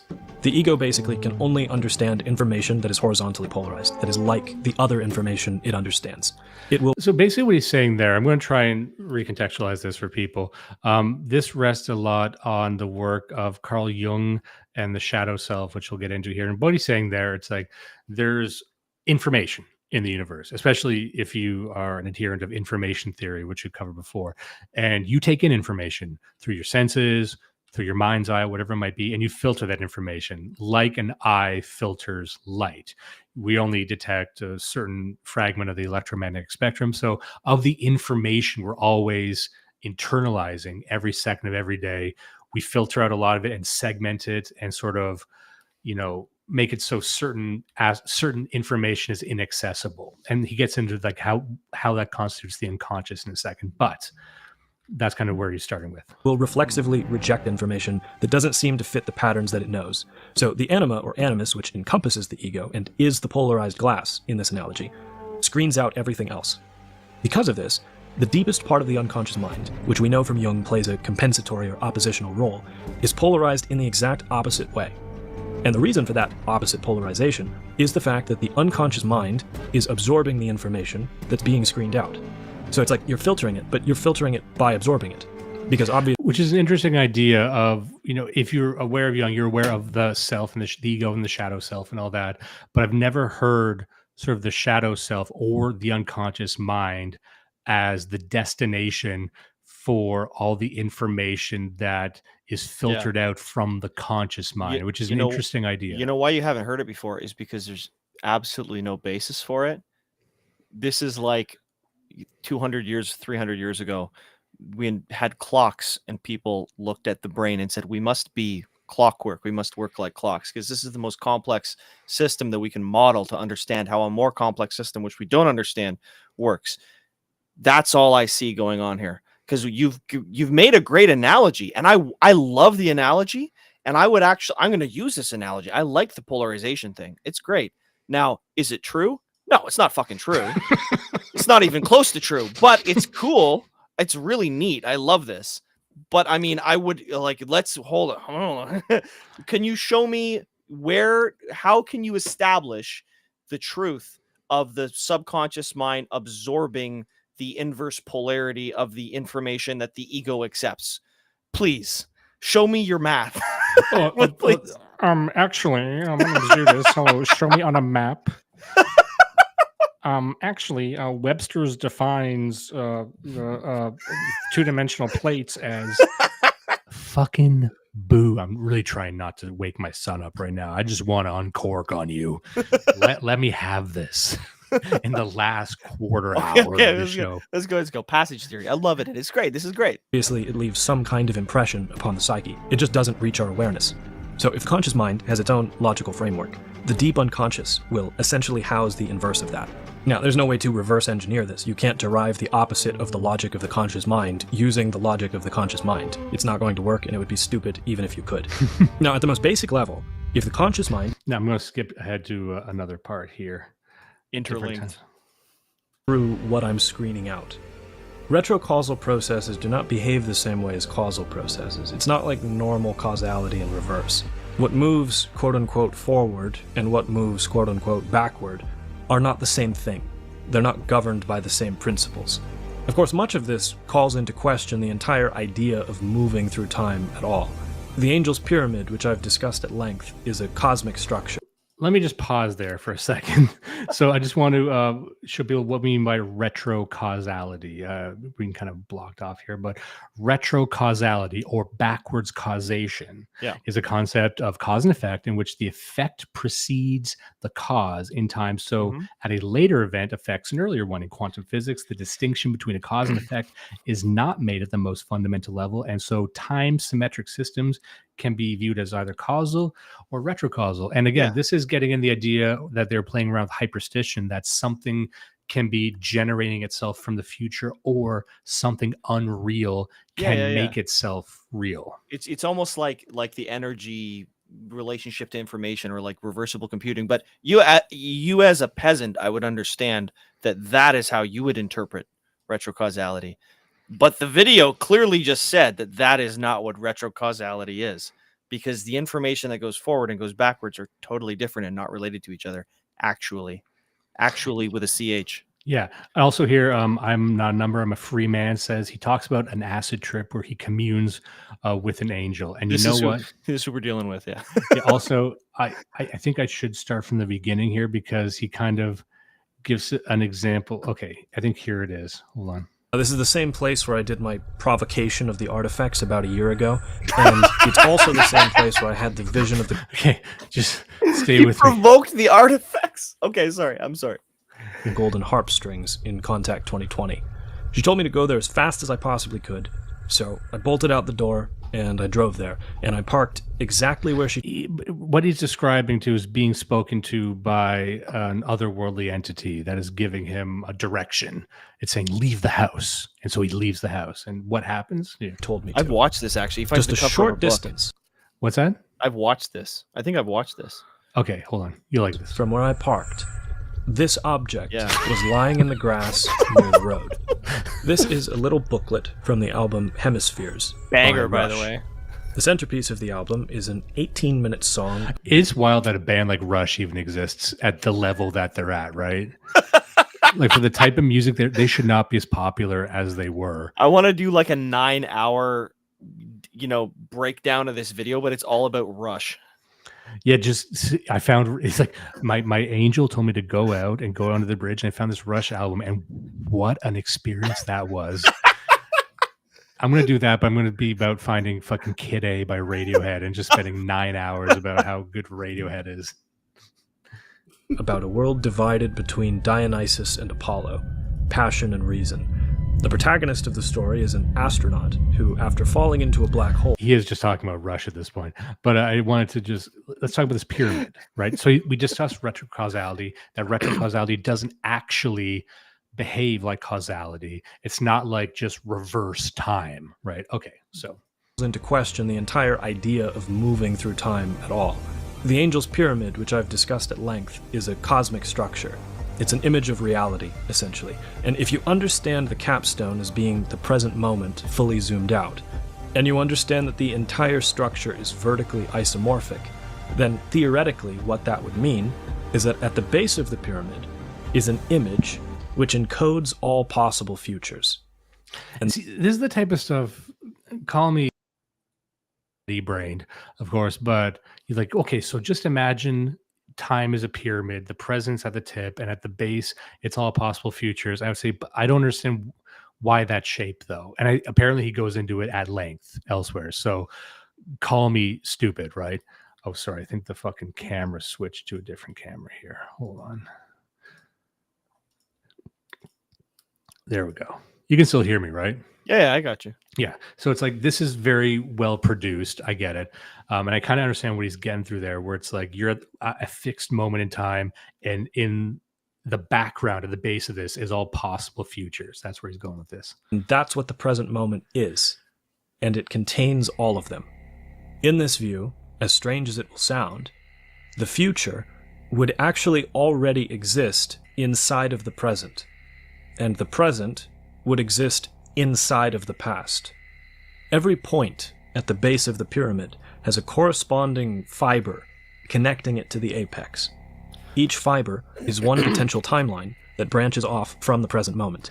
Like, I look at this and I say that there must have been a better way to graphically represent this. You know what I mean? Like, maybe it's branches from a tree, or no, you know what I mean? No. You're looking at it the wrong way. The graphical representation is all there is. He's working backwards from a graphical representation, which is a hallucination he had in the shower on acid, and he's explaining it after the fact based on a sketch that he drew, which he showed at the beginning that he drew on toilet paper, right? That's what this is. He doesn't actually have a theory with a reason and a source. He has a hallucination that he's trying to explain, and he's doing killer numbers on YouTube. So yeah, I mean, again, so what do we know? Nothing. I'm not getting 75,000 views on this. Not any more than him. Oh, Hazel, of course, points out time is a hypercube. Can you? True. Facts. We're going to get to something in a second because he gets into spines. The entire volume of the pyramid can be seen as consisting of these fibers. Now, your state of consciousness would correspond to a position on the vertical axis of a microcosm of this pyramid. The more integrated the personality, the higher you go. The higher you go, the more potential futures you have access to from any given moment. And see, here's a stumbling block for me because, again, he's got a wealth of other videos and writings on this, but we get into, spiritual shamanistic stuff here, which is that to understand this or to see these possible futures, you must be fully actualized. You must have integrated the shadow self with your ego and stuff. And what he's trying to do is construct a worldview where if you are truly tuned in, you can see all of your possible futures and sort of hack reality and choose the best one for you. What do you think about? Maybe we'll just let it play. Hold on. This ascent would be experienced as an increase in psychic resolution. Your senses and thoughts would seem to get clearer. If your nervous system could get really, really good at scanning this field of potentiality, a task far too complicated for the ego alone, then theoretically, it would be able to target the best and narrowest pathways through time and space. Think about it like you're about to write an exam. And let's imagine your resolution is infinity. So you have a God's eye view in this thought experiment. It's not realistic, but it'll make things easy. At the top of the pyramid is the present. You've just sat down with the test booklet. From this vantage point, the totality of the mind can look, quote unquote, down and perceive every single test you could possibly write being handed back to you from the present moment. At that level of resolution, you can cheat off your future self and guess your way to 100% without knowing how you did it. This is what Zell calls spinal tunneling, because you're tunneling. And there it is. Okay, we go back to the spine. But, if I'm entering into this framework and treating it seriously, see if you can follow me on this. That sounds pretentious, right?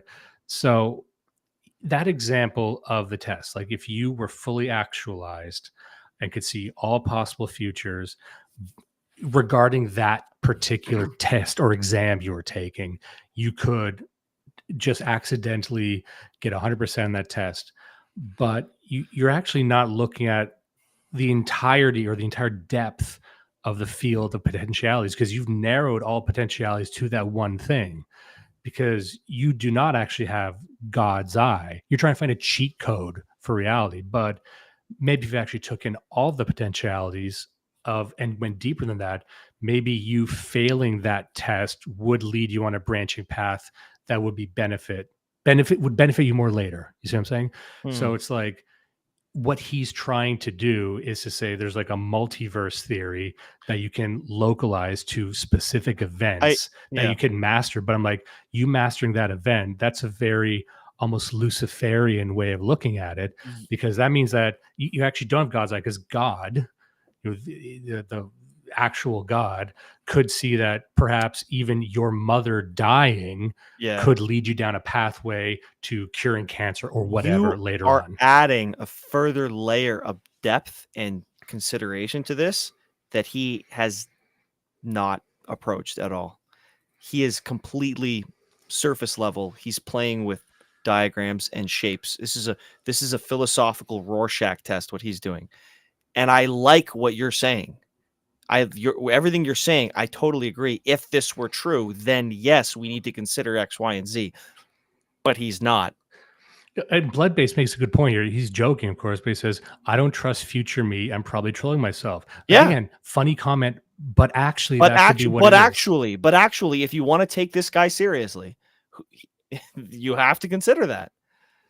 Yeah, like the reason I said it's Luciferian in the sense that you are trying to master an esoteric art and localize it to your success. Right. And you could only ever understand this in relation to, I can use this to choose a winning lottery ticket. If you're at the bottom of the pyramid and you are actualized and integrated to the extent that you can access this other, let's call it a dimension, where you can interact with this and guess without knowing how you've guessed. The problem, a big problem with it, is the fact that you don't consciously know what you're doing. What's the probability that you are the most integrated, most actualized agent in this game?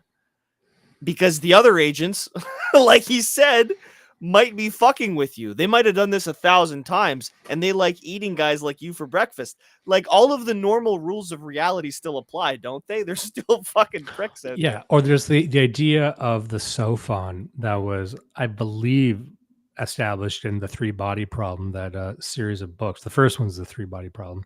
The Sophon is a device sent by an alien species to basically retard your technological progress, or in some way disrupt it so you don't discover a specific sort of technology. It just creates interference. It creates static in your sort of technology tree, if we're to frame it that way. So it could be like, well, that's fiction, obviously, but what if we were to accept the idea that you could send something like a Sophon back in time to trick yourself or lead you down a disadvantageous path? Because if we accept that, then your agency in the situation doesn't really matter at all. You know what? And I've dealt with this. My buddy. I'm not going to name him, but my business partner. Yeah, he's one of these guys, and he has all these theories about the parallels between organic life and the growth of the universe and all these things. And he talks about these things as if they are true, and he really does believe them. But he believes them because he saw the parallel, and because he sees some kind of a symmetry. He suddenly believes they're real. And I love that what you just said. I'd never thought of it that way, but it's fiction in the same way that Three Body Problem is really, as much as I don't really like the writer because he's Chinese, but it's a beautiful fiction. And it's a beautiful fiction because you're taking a lot of parallels out of the real world that we all understand and observe. And you're saying, what if this, wouldn't that be interesting? That's to tease your brain. It kind of twists you around in a pretzel. Great. That's what this is. This is a beautiful fiction. He's playing with it and he's saying, what if this? What if that? What if we all had this unconscious connection to every other possible future? Yeah, man. What if? And also, and this is just something I was thinking about a while ago, is that as the status quo, the zeitgeist of this society grasps the idea, or the very blurry idea, of a multiverse. Like, your mom gets what a multiverse is. Children kind of understand what a multiverse is, but I don't think they understand the depth of it. And we certainly don't know how to represent it visually. No. So some people would think of it as like interconnected nodes. That's always represented. Like, here's a blob, that's a world, and it connects to this one and that one and that one. Right. So it's just sort of like a matrix. Or in this case, he's really reduced it even further for the sake of representing it, of course. But saying that, what if it was just a 2D plate? And I'm like, I think that's too reductive for the idea that I think you've got your hands wrapped around. Reductive. Yeah. But it makes me wonder, like, I think again, we're not geniuses, right? We're kind of cresting the same wave as everyone else. But I'm like, I anticipate there will be in the future a better graphical representation of what a multiverse is that isn't reductive. I actually just don't think we can represent that or grasp it yet. Can I just say, though, one of the things that is so special about us, that I love about us, is that we have the ability to say that we're not geniuses, that we would never do some retarded bullshit like this. Yeah, well, because it's kind of like a fandom. I'm trying to disparage this guy, but this is what happened with the CCRU, in the sense that you can create this expanded universe of ideas, and guys who've spent a lot of time writing online, you can really build up this corpus of work that just feeds off of itself. It's theories within theories and references upon references, and it creates this jungle that's very, very fun to get lost in. Yeah, man. Look, if there was an admission at some point, this is essentially just like Warhammer 40K fanfic, I'd be 100% for it. Because this is some of the most creative shit I love this. The symmetry of this is beautiful. This is chilling, but it's not a real thing. And what bothers me is it being sold to weak people as a real thing. That's the reason that I bristle when I hear, because when I hear it, I think whenever I encounter these ideas, I'm always looking at, because we've read and covered so much stuff, I see what he's borrowing from and trying to relate this to hyperstition. So I'm like, okay, I can connect this to an entire different corpus of work, and there's something in there that I find interesting. I like the interplay between past and future. I like talking about within quantum theory, this is a real thing. You get down to the smallest level, that cause and consequence become intermingled and blurred. Okay, that's real. How does that change our understanding of how time works? I'm like, okay, like we're playing around with an idea that is interesting and I think relevant, that breaks our idea of time travel as going back in time linearly the same way we go through time. And I think strikes at the core of this misconception we have that we're just linearly moving through time. Sure. I would just say that I think there's maybe only 100 people alive on Earth who are qualified to take what has happened in our understanding of quantum physics and apply it to our metaphysical understanding of time and existence. And we are not in that group, and neither is he. And that's, again, the reason I am just having a laugh at the whole conversation. Because it's, you know what I mean? Like the audacity as a layman, because we're all laymen, to say, hey, I heard this thing in New Scientist that at the bottom of quantum physics, causality goes backwards. Okay, cool. Let's now as laymen apply that to our lives. And also this touches on a pretty unrelated idea, but I noticed that when I really get into these ideas, it so quickly connects to the occult and it connects to, we'll call it like very vaguely esoterica, but I really mean occult stuff. And you see the way he's approaching this. It's like, how can I use this to win at something? And he gets into that later about like how you're just kind of hacking reality to get what you want. So the whole thing started with him communing with a devil, right?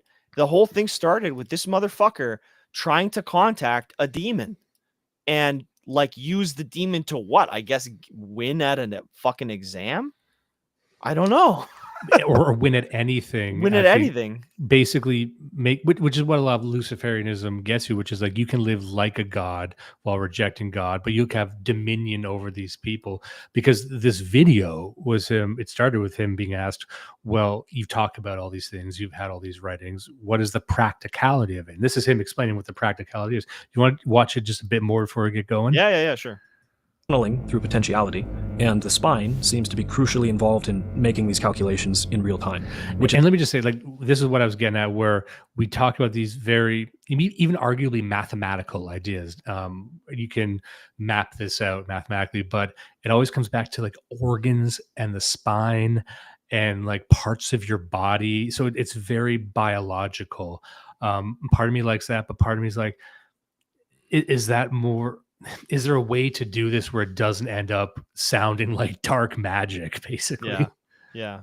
Which is why I stress the importance of embodiment. If you're not very embodied, you won't be very in tune with those really, really deep systems. And if you're not in tune with those systems, you won't be able to coordinate with them. Now, from a chronodynamic perspective. Let me just skip ahead here.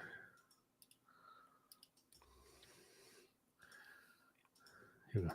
Regardless, there is good reason to suppose that the structure of what is experienced as the backwards transmission of information, or memory of the future, would be contained in the negation of the logic of the conscious world.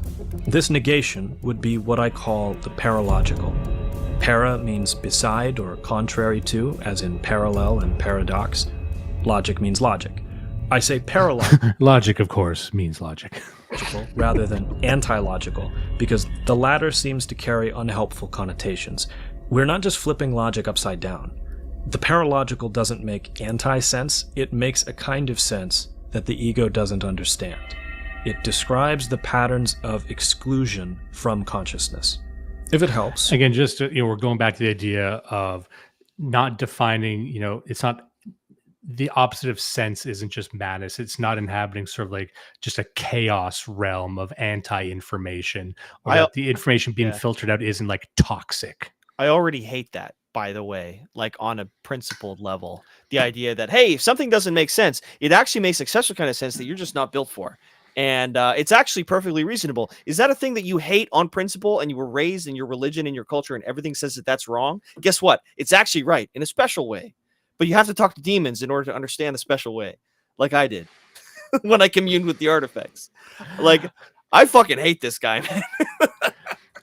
Okay, can I just address something here? Because, just totally derail this salmon fish. He's like, it's odd. They keep inviting me on the show and they won't play my video or show my fucking diagram on the community tab. Just to be clear, you stupid motherfucker. I'm done with this. Like, we invited you on kind of as like a nice joke because you just keep hanging around and being weird and nobody likes you. Everyone makes fun of you. Everyone makes fun of you behind the back. All the creators that you appear on, we all laugh at you and say, this guy's fucking insane. Nobody likes you. I'm sorry. You're a lolcow. You're a bizarre schizophrenic and a lolcow, and you're here because we're all laughing at you. I'm sorry to break kayfabe here, but we never really invited you on the show. I was trying to be nice, like, okay, let's throw this guy a bone. No one's hiding your diagrams, the community tab. If your comments are being hidden, it's probably because you've been tagged as spam. Because you show up in people's chats and you send 20 fucking messages just like you do on YouTube or anywhere else. You get tagged as spam. You get tagged as a bot. You get tagged as a fucking schizo. Like, I'm just going to say this right now. Like, I'll be nice to you, but it seems that half of the time you're just like talking shit. And sorry to derail the show. Like, to the audio people, they don't give a sense. But this guy has been in the chat forever. Yeah. And you're not interesting. You're actually just fucking dumb. And I'm not going to fall for this. I'm not going to fall for you throwing out a bunch of schizo nonsense and thinking, oh, he drew a diagram. Let's have him on. You're a fucking loser. You brought your girlfriend to a chat to make fun of you. You're a faggot. Go fucking kill yourself. Yes. We could use the analogy of an eye, which perceives visible light, but does not perceive the rest of the electromagnetic spectrum. In this analogy, all of those excluded wavelengths would be equivalent to paralogical information. So the autonomic nervous system, being that which screens or which filters, has access to all the information screened out by the conscious framework. It becomes a receptor for the paralogical.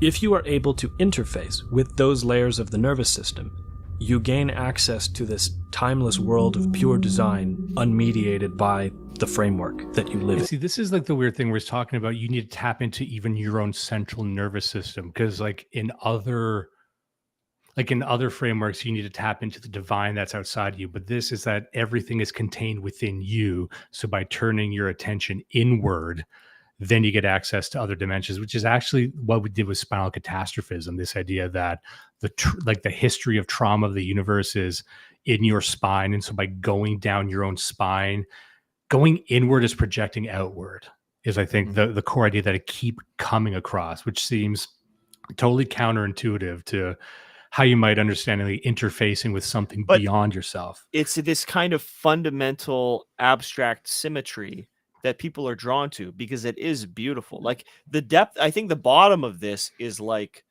art and the subconscious. If you view it as fiction and as a narrative that someone's crafting, and if you look at the way that it, on the one hand, it makes no fucking sense, but on the other hand, people of a certain intelligence, a high intelligence, are drawn to this. It's attractive as a concept. That's not because it's true, but there's something else about it that makes it attractive. And I don't want, look, I don't want to destroy this and say like, oh, this should be burned. No, we should just accept that this is obviously not true in any way at all, except on like a Petersonian level of like some kind of pattern across time that exists in all things. Sure. But yeah, I mean, it is, you see it everywhere, and it is a very fascinating thing. And like I said, the thing that sort of rubs me the wrong way, it's that there's all of the logic over here about how you can achieve psychic power through self-awareness and sort of explaining what is gaining total self-awareness, right? Yeah. It's never really described. So at least he's trying to describe A, what hyperstition is and how it functions, but B, once you achieve some kind of, total self-awareness, what does it mean to be able to see the future? And he at least tries to understand that. However, like I had said, where it kind of goes off for me, it's the wanting to have dominion over reality or trying to manipulate reality.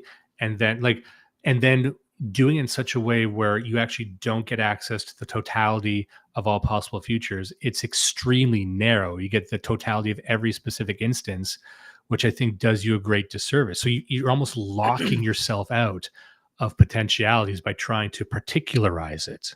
Like if you were actually just a regular person immersed in the totality of existence, you might do a better job of getting where you need to go and letting all these forces, which you can never really step outside of. You can never control the forces of the forces. letting those, like, just pursuing your own self-interest without trying to see the code of the matrix, right? Because that actually might lock you into a pathway that leads, unbeknownst to you, to your own self-destruction, which is the end point of every deal with the devil, frankly. So again, me treating this completely seriously, of course, I think if you do treat this seriously, it could lead you down a very, very dark path where you think you're achieving some kind of total power, but it eventually leads you into a prison of your own design. So anyway, that's just one way to look at it. I know we got to get going soon. I want to just, there's still going off in the chat. My crash out has caused reverberations from the chat. He says, I don't know where you got the dominion over reality thing from the video. Well, no, like he's saying that the example he gave was like, if you had a test, you could learn how to ace that test by seeing all the potentialities of you, all the realities where you pass and fail and don't get perfect. And you can, once you master this, accidentally get 100%. So he's saying that by gaining this total self-awareness, every example he can possibly give is a self-serving sort of example.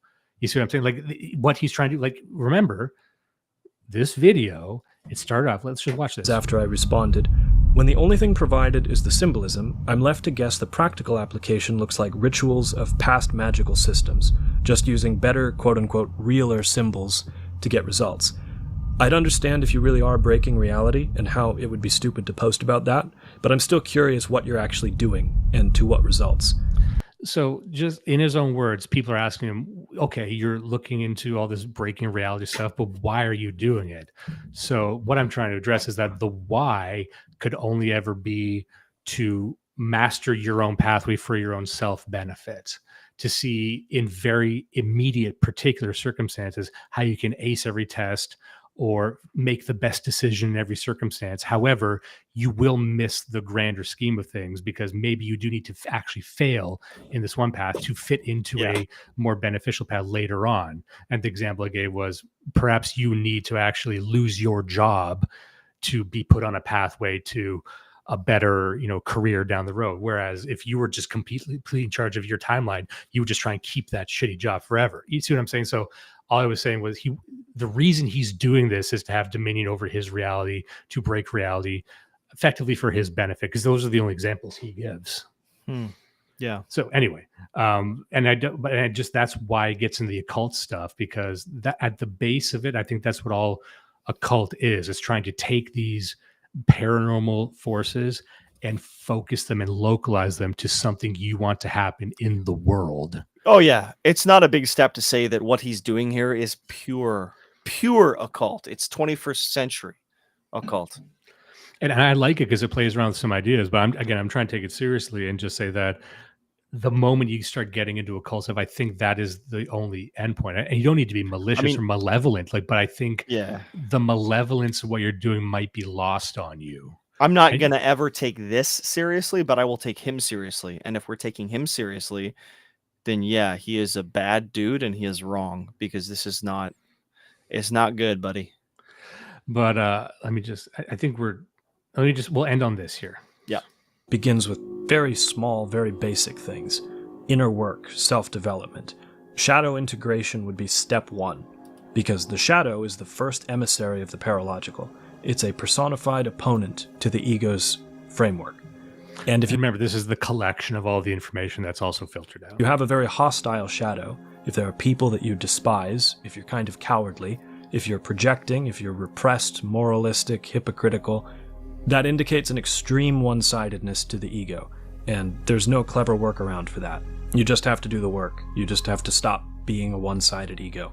After the shadow would come anima or animus integration, which is best done in the context of an actual relationship. So it's not just introspection and intellectualization. Integrating the paralogical is synonymous with individuation. It's the same thing. I just described it differently. I don't know how much sense all of that will make on a first listen if it's new information, but that's the car. You've seen me drive it. Christ is the key, trust is the fuel, no exceptions. What has to be understood. That's interesting. Christ is the key. Like, I am curious how he would integrate Christianity into this. He won't. Even though it employs angels and demons. It's a hook. He won't integrate it. not in any way that matters or is real or is anything other than demonic. It's just a hook. This guy is a YouTube star. He's got what counts. But beyond videos, beyond making videos, this is possibly the worst conceivable type of trash on a spiritual and philosophical level. Let's keep going here. Understood is that what I just laid out is the formula for something not only far more powerful than the kind of magic practiced by occultists, but so far beyond the scope of that it doesn't make sense to compare them. This is the obsolescence of magic. I don't deal in magical operations. I deal in magical operations per second. There's a layer of the mind. That's a... Yeah, man, come on. That's a bad line. I don't just deal in occult magic. I deal in occult magic per second. This is occult magic for the computer and startup age. But that also just, here's the thing here. Of course, back to Russia. We can see that these pathways lead to, like I said, highly unlikely but positive outcomes. It's exactly like the image I posted of an electrical current solving a maze in causal curvature. This is the best version of the afternoon of October 1st. It's at least in the top 1%. And if you could do that reliably, end up in the top 1% of all possible timelines, that's a really useful skill. If you could have any skill in the world, that is by definition the best one you could have. The logical... And really just to, again, underline this, he's thinking that if you make the best possible decision in every single fork in the road, you'll end up in the best possible timeline. That's what he was saying. All I was saying that was, I don't think you have the totality of awareness to judge what the best fork in the road is at that given time, because you'll always be judging what's best for me right now. Is it acing the test? Maybe it was actually failing the test. And you couldn't see that because you're too actually locked into the moment and you don't have the totality of the multiverse in front of you that, like it was in Dune when Paul Atreides said, when he's describing seeing the future, like it's like a landscape. You can see the distance. I can see the big things out there. I can see what's in front of me, but all the stuff in the middle, it's a big blur. I actually don't really know how they all connect, but I can see the big thing looming. I think that's probably a more interesting way of saying it, but this is a lot more systems based, thinking that, I'm just gonna make myself into electrical current and find the quickest possible route to the best case scenario. And I don't think, if we're treating sort of this understanding of the multiverse seriously, I don't think that's how it works. I think that's very reductive to the point that you might be creating a prison for yourself. Anyway, that's, I know we gotta get going now. Sorry. I threw a grenade in the chat. Now everyone's arguing with each other. I should get mad more often. Yeah, buddy. Think I should yell at longtime listeners of the show more often? Yes, you should. It's the meat of the stream, bud. It's the meat of the street is what it is. All right. So anyway, thank you, everyone. I'm just going to throw up a couple of chats up here. Thank you, everyone, for showing up here. Thank you for all the super chats, by the way. I think we got to them all. The generosity of, what was his name? Blood Base sent us quite a few. Thank you so much for that. Thanks. And we actually covered everything I wanted to cover for this episode. This is what you get with Blood Satellite. You get Canadian news, JFK conspiracies, and then secret passage theory. You're not going to get that anywhere else. Anyway, thank you so much for tuning in, everyone. And I'll talk to you next time. We will both talk to you next time. See you.